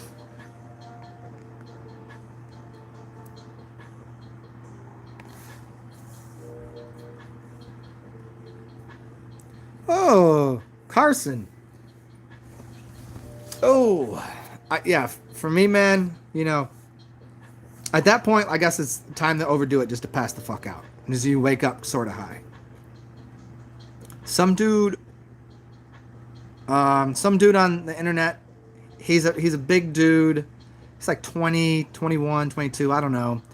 It's called something, what's his name? Jake will do it? No. Will do it? No. I forget what his name is. Anyways, he smoked 100 grams of dab, like of not of oil, of the fucking, just the honey, not even the honey. What's the next upgrade? So you get the oil, the honey, then the shit that's basically just like caramel, THC, 100 grams straight to the head. I don't know what's wrong with this kid.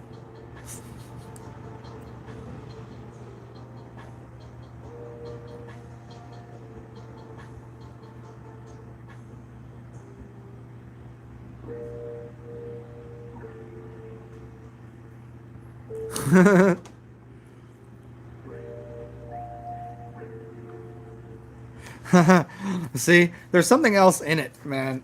The bathtub tripping out, yeah. I've only ended up in a bathtub maybe 3 times. One was alcohol, just puking, and that was I was aware it was happening. I just had the spins. It was really early in my days of doing any substance, and I was just puking in a bathtub. Another time, I don't remember what substance. You know, I mean, you end up in a bathtub once in a while. It just is. Shatter. Yeah, there you go, Patrick. Yeah, the sticky shit. It's like kind of moldable, bendable. Yeah. Yeah, it's I think it's called Will do it. I think his name is Will. Anyways, it's fucking ridiculous. He does some crazy shit. He does 750s of vodka straight to the head. I'm like, I can drink a bottle throughout a day, and I'm still fucked. But this dude takes it straight to the head. I'm like, how do you even function? I don't know. Just a little dab, yeah. Like I think it's a tiny taste. I don't know. I don't know. I think it's maybe that I'm already. Some people ask me, it's like because I get high off other people's vibes, and I've already been that high, so maybe I'm already at that point. But I'm like, I don't need any more, bro. I'm tripped out. I'm fucking whoo. I don't need any of that. It was funny because it was on someone's channel about psychedelics, and it was one of my favorite poets ever, Saul Williams. And he was talking to somebody about doing DMT, and all the comments were all these people like, I don't respect that dude anymore. He didn't do enough DMT. Because Saul Williams, what he said was this. He said, I did it and I wasn't that impressed. Because like, this is how I live anyways. And so he's like laughing about it, going like, I'm already this high. He's like, this is what I see anyways. He's like, it didn't. And everybody's like, nah, he didn't do enough. He didn't blah, blah, blah. I'm like, you don't really know, dude. I was like, there's shit that I've done that like, yeah, and there's, you know, people that are their guides that like, Salvia Divonium. I could take Salvia Divonium, and I've seen people that swear they've done drugs, and they're sitting there crawling around into couches while I'm sitting there like, all right, did you get it yet? Who said there was nothing? And I'm like, I just smoked exactly what you smoked. I'm seeing what you see. And I've done DMT, and I've seen all of the things, but I was like, oh my God, yes. Okay. Now I told one of my friends, I was like, why didn't you tell me about this shit before? He's like, I did. I was like, well, I didn't know it was like this. I was like, but this is fun. Yeah, right on. So like, for me, he's like, I don't know why you weren't like, he's like, how did you handle that? He's like, what did you, I was like, dude, that was like, I already see that way. And I felt the same way Saul did. I was like, I already see that way. It was just a little bit of a little bit extra crispy, a little bit extra cartoony, crispy, with like, you know, oh, I see where we are. It just put me in a digital realm, like I'm you know. So it was interesting listening to Saul talk about psychedelics in a way, because I'm like, if you take a psychedelic, okay, cool, go on a 40-day fast with me. Tell me how psychedelic that is, because when you come out after 40 days, everything looks the same it does, but just for a longer period of time. You just stay in that, which it was an ease into it. It's like drugs are a back door to what you can just walk into front door, which is people that meditate and people that do fast and people that do that. They're already on the other, in the other realm. I'm gonna have to close this door because this is gonna get loud.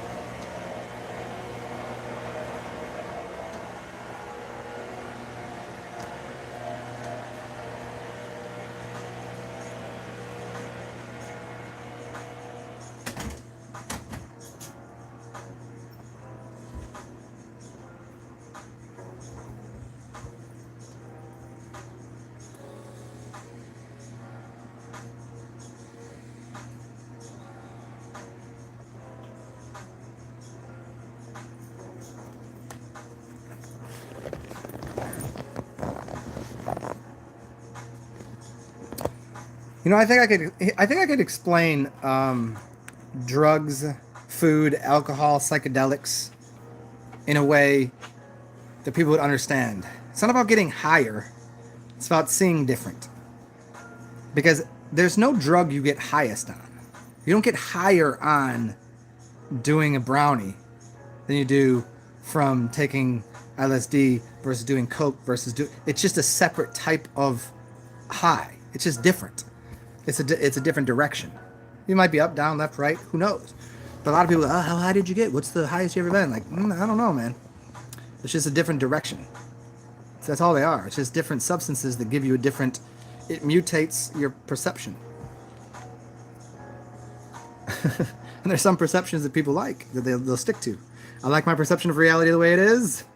I have a nice house. I've got a beautiful wife. I've got a couple kids, and I've got a car. That's what they want. Good. Stay there. Enjoy. You don't need to do psychedelics. You don't need to do. They like their cocaine though, right?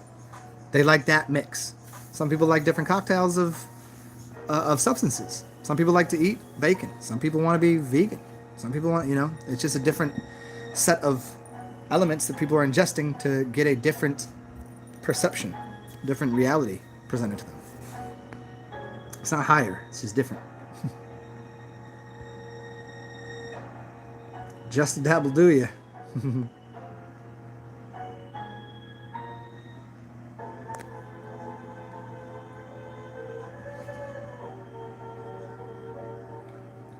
After a long fast, you get to see things as they are after or during a fast. Both. During it, there's a certain, you get glimpses, but you're also going through a cleansing process where you'll have a high. I'm going to continue to use the word high here. You get a high and a brilliant perception of things, brights and everything. Okay, it makes sense. And then your body will go through a cleansing phase where it's cleaning something out, and you'll have a low because you have to deal with emotional ties within fats and molecular constructs in your body that your body has to remove. And by removing that, it has to go through a couple systems, and those systems relay information back to the brain, which is dealing with undealt with emotions, and which are attached as a chemical molecule, which really is that chemical molecule is in a lot of ways a holographic reference to some past experience that you had that you didn't fully process the emotion of, the feeling of. Like you can do it without. You can do it different ways. You can do it just by meditating on it. You can do it by cleansing. You can do it, but cleansing is the easiest, fastest, because it's just going to get it out of you, and then you don't have to relive that, because as soon as that fat molecule is holding on to that holographic structure, like a piece of information, and it rids your body of it, it's gone. And then whenever you're done with the fast, you come from you see the world like a baby does. A baby doesn't have any extra shit in its body. and it starts to build up all of this residue and residual memory system and fats and whatever foods and experiences and mother saying no and teachers sit down and this and that, and they're building up all these programs that start to feed in, and they eat something like I don't want to, and then they eat something, and that emotion of I don't want to releases chemicals that then bind with whatever fats and elements that are coming out of that food, and then if it doesn't get released entirely out of the body, it sticks somewhere in the body. I have something right there. What is that? Right? So if I fast, that will be a process of, oh, that I remember 7 years ago, so 7 days in a fast, 7 years ago I had this problem with, oh, that's why I'm thinking about that right now. Because it's releasing that emotional thing.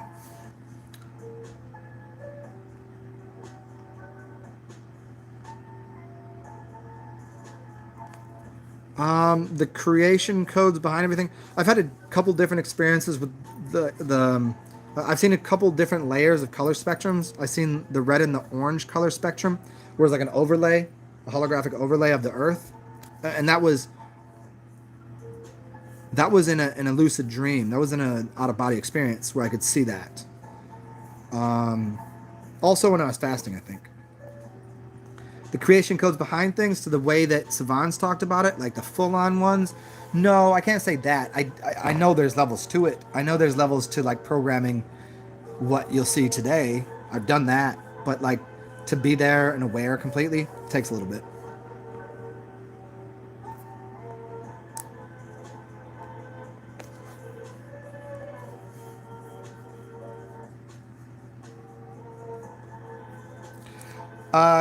Hey, Leo, do you ever just dip in and take some melatonin? Melatonin, man. Take some melatonin and I don't know what else works well with that. I mean, something to relax yourself. You probably want three things. You want something as a general anxiety reliever, which would be chamomile. Then you want something like a poppy, like a muscle relaxer. So you need the muscle relaxer, the general mental relaxer, and then melatonin. And those probably will put you into like a nice dream state. And then you could also find red spider lily, which will help to enhance dreams.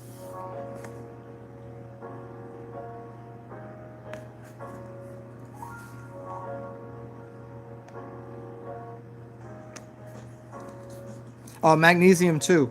And there's two other things you do before bed. Magnesium and potassium. Yeah, magnesium, potassium. Eat a banana covered in chocolate. There you go, magnesium, potassium. Eat that before bed. Easy to digest, and you're getting large quantities of both of those things. Those will help.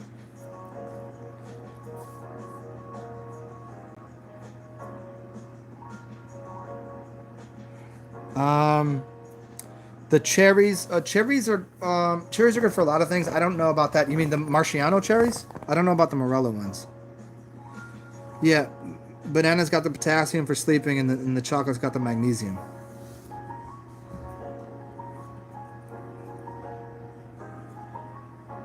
And they're very easily digestible. Is Vio up in here? What's up, Vio?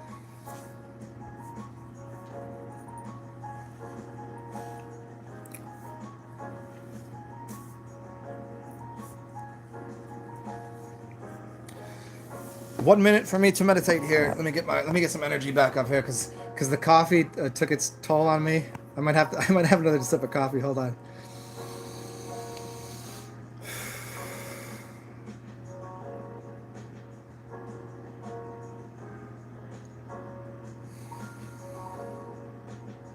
Yeah, I think I'm gonna need some coffee, because I'm definitely sputtering a little bit. Yeah, if you work on coffee as fuel, you'll run out of it.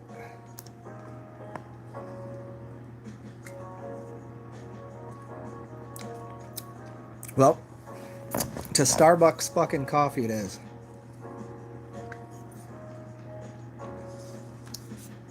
Refueling. Round 3.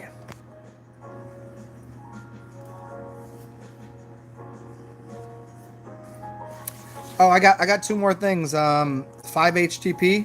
5-HTP is a a precursor for serotonin development.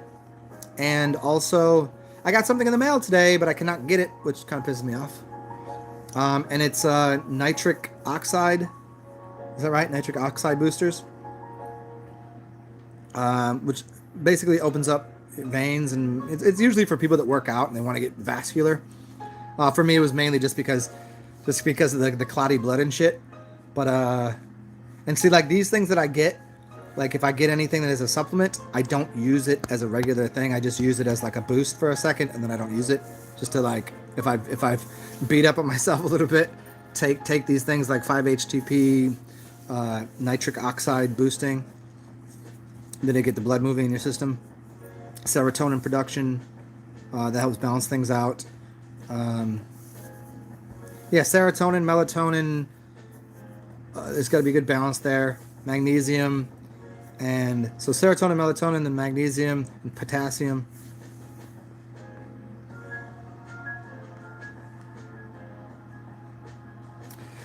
Jay Marley, this is me on coffee. No, I did coffee at the beginning of the show. A little before that, in fact. I haven't done it. Yeah, this is me at the end of 5 hours of drinking half of this, and now I just needed a little more coffee. And also I'm kind of sitting in a strange position because I kept having to lean in to read your shit when I had the door open. So here, let me get this all set up. There we go. But yeah, this is me on coffee, I guess.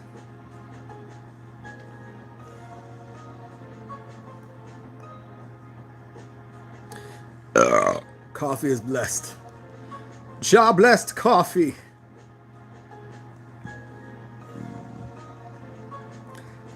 Is it okay to store urine in vodka? I've never considered this. Probably. See what happens. Arcane herbs. See what happens. I mean, what's the worst thing gonna do? You're gonna shit? At least you're cleaning you out. I don't know. I think that it will probably not allow it to age properly because vodka is, because of the alcohol content, I don't think will allow the urine to go through the fermentation it normally would. But just pissing in there, I don't think would be a problem. I don't know. I haven't thought about that. Yeah, I wouldn't be drinking Starbucks, but somebody brought it for me, and so that will last me for like 3 days if I continue to drink it.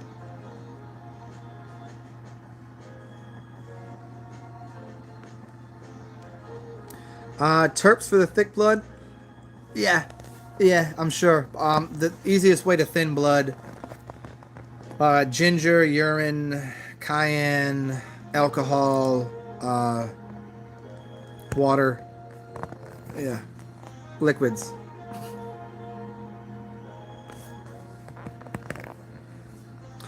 Some Oxytocin, Oxycontin. I always heard people say Oxycontin. That's all I said it. The cuddle chemical.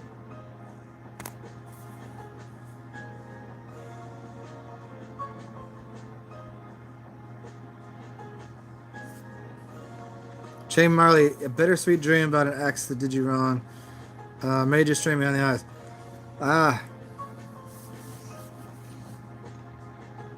You probably had a lot of REM then. Maybe a lot of.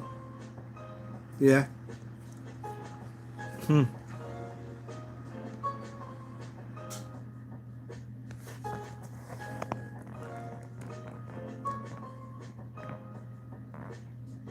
Nattokinase? I don't know what that is. What plant does that come from?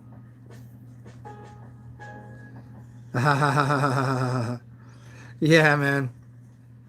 I hear you on that. I've had, everyone's got lots of those. It's kind of a daily thing in the beginning when there's that kind of weird no closure bullshit where people just don't like say what the fuck they mean. And there's sometimes I've learned this one thing that you never will receive an apology from who owes you one, and there are times that you'll never be able to give the apology to someone that you owe it to, and that's just life, man. Man, there's probably just as many relationships that, I mean, most of the time I'm good with closure because I think that's a good idea. But sometimes shit happens fucked up on my behalf, on their behalf. But whenever it just kind of, you have no like, hey, what the fuck? Can we just, why, what, how, that kind of shit. You don't get it. You gotta just go, well, it's another day. Let's find something new. Wouldn't it be nice? I think it's probably all the movies that people watch where they see the girl sitting there mad, but she's really wanting you to come and just go, oh, but I love you and I do. I'm sorry. Blah blah blah. And then she wants to go, oh, I'm still mad. And then eventually she'll come crawling back to you. It's a movie thing. I don't know that happens in the real world. The only time that happens in the real world is if they go through a couple other relationships and realize, oh shit, maybe it's not him. Maybe it's like all relationships have issues, and maybe some of it was mine. And women don't like to deal with that in general. There's more of that. They had anything to do with a dilemma in a relationship. They don't like that, not at all. Because that would involve them going, whoa, I made a mistake. What's that joke? I was reading that the NFL said they need to have more. They need to start putting some female refs in there. But I heard there was a problem with doing that because they'll be bringing up calls from 2 years ago.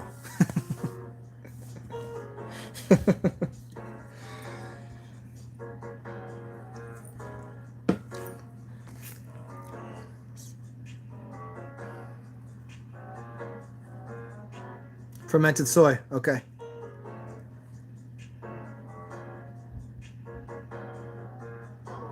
Vayo, I hear you on that. I've talked to people about that often, about the soy thing.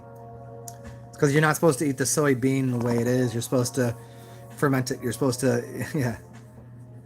It's just like eating an almond raw is great. It's gonna have a different effect than eating it if you let it sprout for a day, and then make milk out of it. Milk from almonds is great. Sprouted almond milk is better. Sprouted almonds are better than raw almonds. Cooked almonds are only for fibers reasons. Patrick Rogers. Hold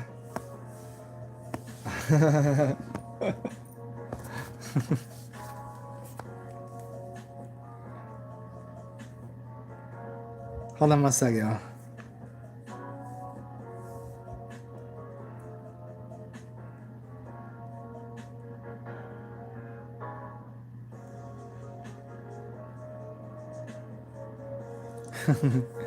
How does that go? Ho'oponopono. How do you say it? How do you say it right? Whenever I'm not thinking about it, I can say it properly. Ho'oponopono. Ho'oponopono. There you go. I think I said it right that time. Yeah. A lot of people don't really get it. You can say that all you want. It's a great way to be.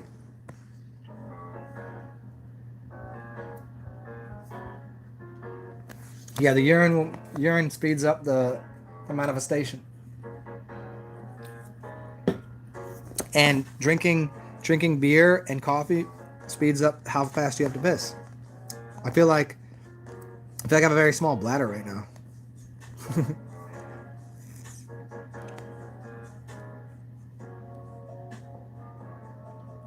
Hey Patrick, are you still talking about that? I don't give a fuck. I told you I'm good. I was probably drunk at the time too. I didn't even remember you had anything stupid to say. I don't fucking know. I get in arguments all the time with people. If I like you to begin with, like an argument doesn't dismiss, like one argument with somebody doesn't dismiss the rest of the time that I get to speak to and hang out with someone. So I've had the dumbest arguments with my best of friends, but people I don't like them. I could be saying the nicest thing to them, but that don't make us friends.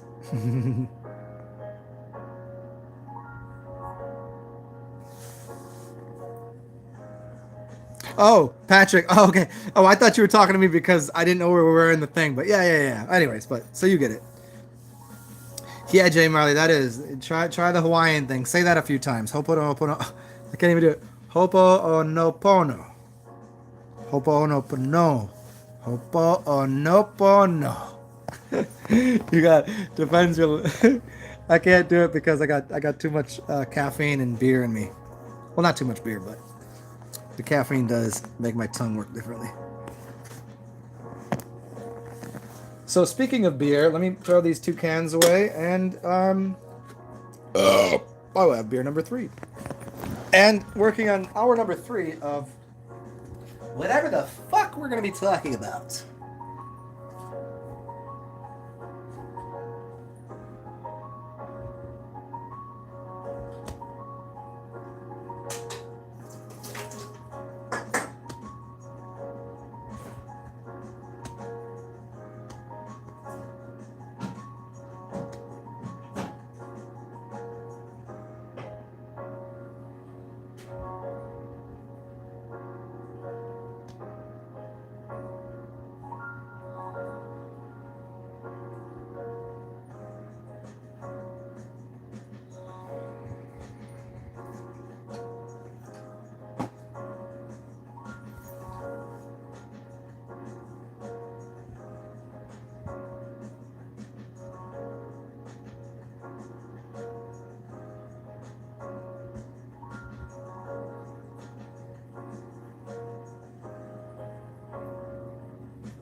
So, I'm not going to do this on camera. I don't think I'm going to do it right now anyways.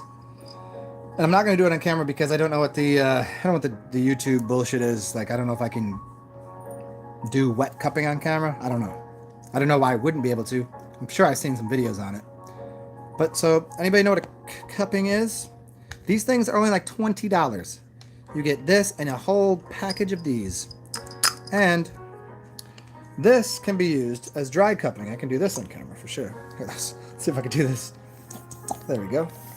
So let's go here. So what this is going to do, it's going to work on pulling your sha or your blood to the surface where your fascia is. See that?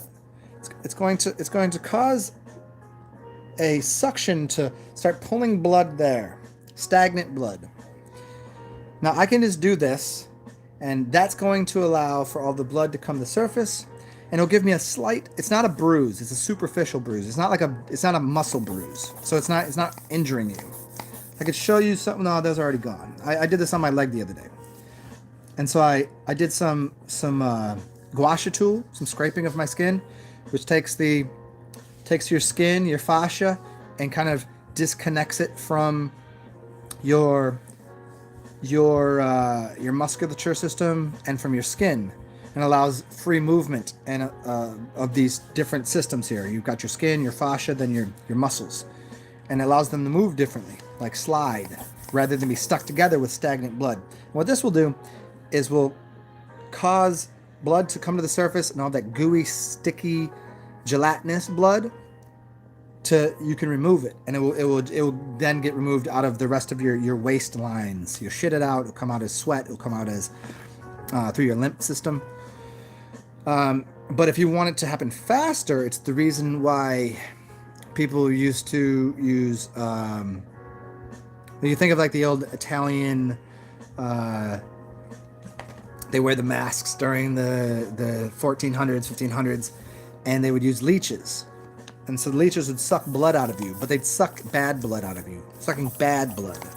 And so by doing that, then your body can start to produce good blood. And so if you do this, and then you have like lancets, little needles. So what I would do is I would do this. Now I've got to where that is. And then I would prick that. It's like I'm giving myself a tattoo. It's like micro, tiny little holes. And then I'll put this back on. And it will literally remove blood. If you're not scared of blood and you want to get some of the blood that is toxic out of your system, it's the same thing if you go to a doctor and they stick a needle in you and remove your blood.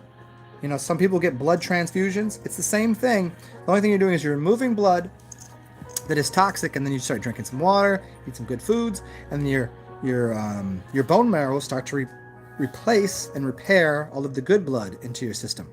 And so it's a quicker way of removing old stagnant shit, which will take a while normally, but just by doing even dry cupping.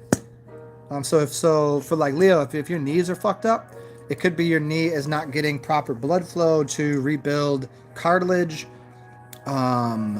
rebuild anything that's going on there. Maybe you have a little bone issue. Maybe you have, you might have bone spurs. You might have, I don't know, there could be any number of issues, right? So you need to remove that stagnation to allow fresh blood into there to let healing occur. And so the quickest way to do that is wet cupping. Look that up. It's called hijama. Hijamah, I believe, or Hijama. Hijama. Wet cupping. But you can get one of these, has like 20 cups, and this for like $20 on Amazon. And you can always do dry cupping yourself. Do it all. You can do it all the time. It's nice. It's comfortable. And if you're really fun with it, put some oil on your skin, and you don't get it too tight, and then you can use it like a massage and pull it up and down like this. Let me see if I can try it here. I don't know if I can do it on here. Let's see.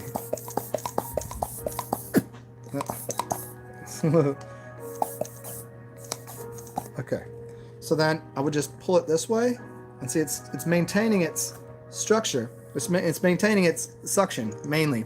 If I had some oil on here, and it basically is pulling the skin, and your mobility will go up. Your movement, you'll be able to move easier, and so especially for healing of certain joints, you need to remove stagnation. So that was just a little note for Leo there.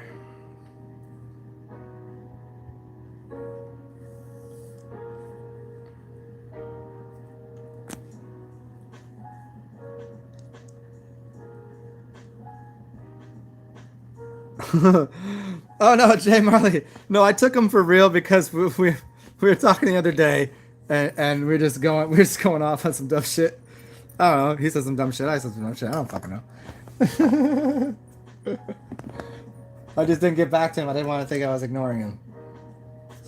I just emails and shit I get too many of, and I just don't have it in my I don't have dexterity in my fingers. I can only type like 60 words a minute. And considering how much I talk, I'd be writing paragraphs. And I'd end up with the arthritis in my fingers.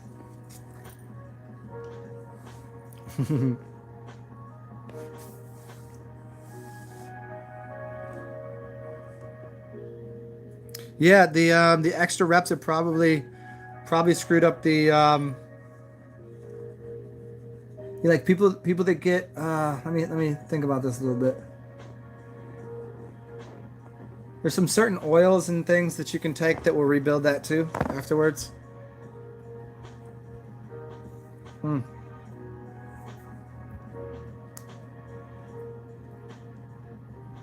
Yeah, I'll think about that a little bit, but it's rebuildable. We can rebuild him, the $6 million man. Well, considering I have knowledge worth about $369 trillion, I think I can offer you $6 million worth of knowledge. Yeah, man, get yourself a set, dude. Do it. It's well worth it. Cupping. Get yourself a gua sha tool. Get yourself some of these gua sha tools. These are great, and these are very simple to use. Just you're scraping your skin, and it works way better with a little bit of oil. But yeah. Oh, it's so nice. Yeah. Yeah, you like that, don't you? Yeah, you like that, huh? I don't know what the fuck I'm talking to.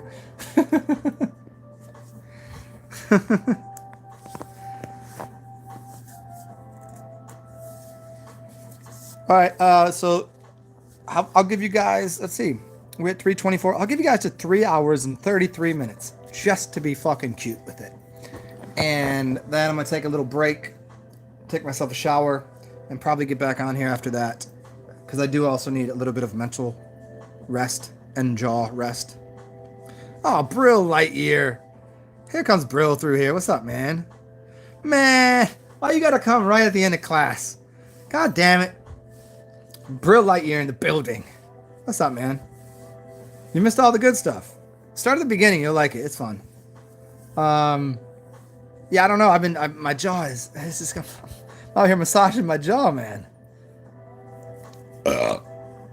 Hey, you coming? Are you coming down this way for? You coming down this way for Mardi Gras, man? Start Saturday, but it really starts next week. Like starting next week, it's fucking crazy. But this week is Chewbacca's, and then next week is, well, shut the city down. Where are you at now, man? Are you back in Atlanta? Or are you out there in LA? What you doing?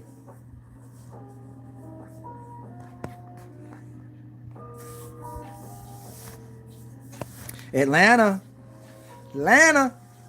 Well, shit, man. If you get back down here, come through, man.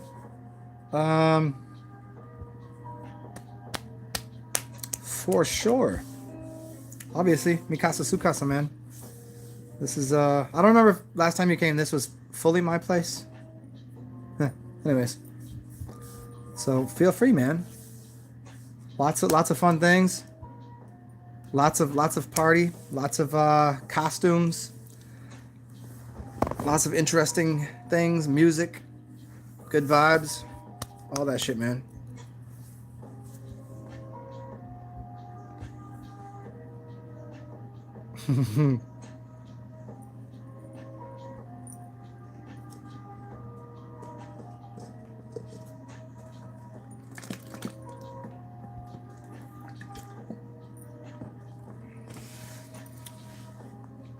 The one and only Brill motherfucking Lightyear in the building.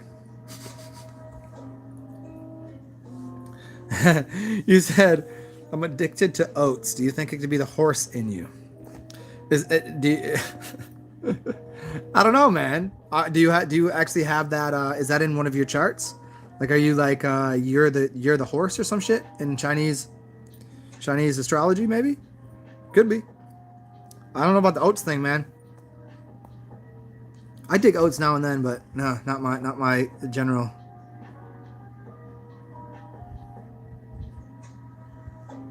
The horse, of course, is a horse, of course, and that's of course that famous horse is the famous Mr. Red.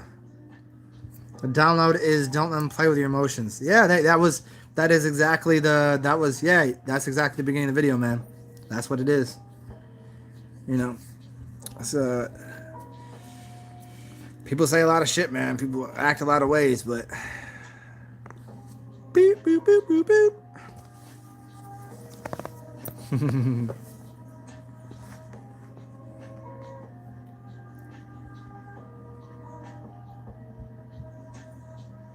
Yeah, the oats though. I'm just thinking from an aspect of nutrition and health, what that would be. Mostly cleansative, but something else.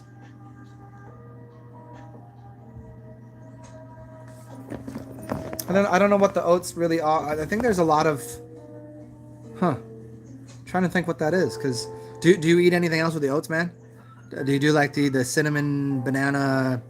My favorite is like cinnamon banana, maple syrup, almond, and I'll usually turn that into like a smoothie or some shit. Some yogurt, that's good, and some honey maybe. Coffee Zen. you guys get Coffee Zen like once every few months. Yeah, freeze the banana so you don't need to add too much ice. That's right, freeze the bananas. Yeah, and especially because they'll get right to that nice brown point where they're yeah.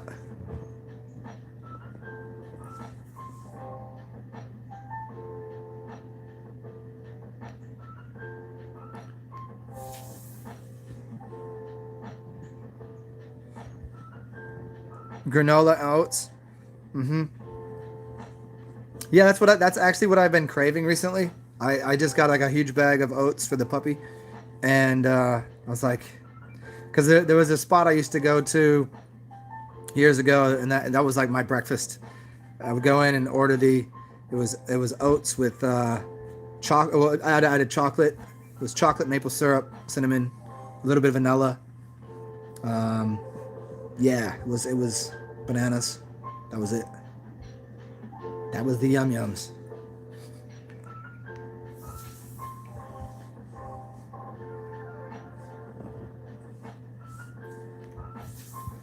Vio, the simple carbs cause the addiction. Interesting. Hmm. I'm still unsure of the carbs causing addiction and sugar causing addiction, especially considering your body runs on glucose. Um, so there's some connection between that I'm trying to decipher between the amount of glucose we should be getting from outside ourselves and what we should be getting as because I don't believe in the protein myth. You know, I mean I believe there's a protein myth. So the amino acids and the sugars seem to be something of value. Amino acids and sugars, and how you get those sugars depending on how much you want to process the food. So I don't know. I don't. I'm still trying to decipher through that, considering considering the quality, like how good potatoes are, and they're all starch, but potatoes are a very, very, very good food item to consume. And you can even add a little coffee to that mix too. Oh yeah, add some coconut cream.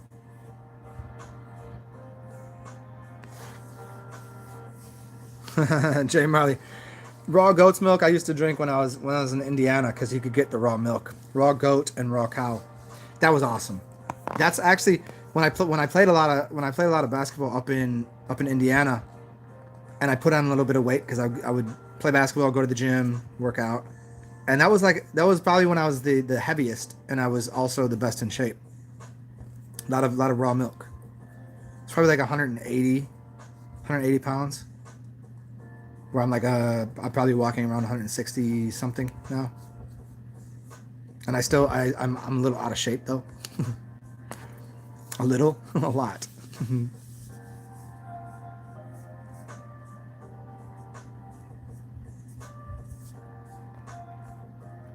James Sigma, do you put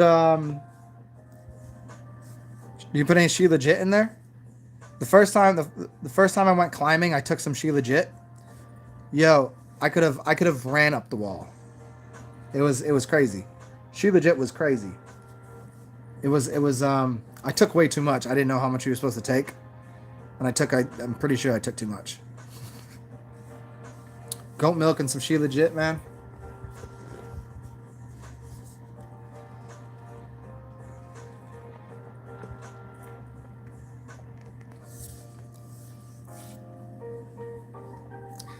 All right. Goof Troop.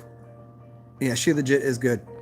Let me go take the shower because I'm stinking. I can smell myself because I've been kind of on this injury mode. I haven't really got to the bathroom, the shower too often, and I want to go shower and present myself for the next show where I come out here and we'll talk about something else. Shake all this off. But it's been a pleasure. Hope you guys enjoyed, and I'll have a new topic. If you guys want, feel free after the video, go in the comment section and let me know what you guys want to dig into, anything specific, and I will, as apparently amazing as I am, somehow figure out a way to end this perfectly, precisely at 3 hours, 33 minutes, and 33 seconds. Bang, bitches. See you later.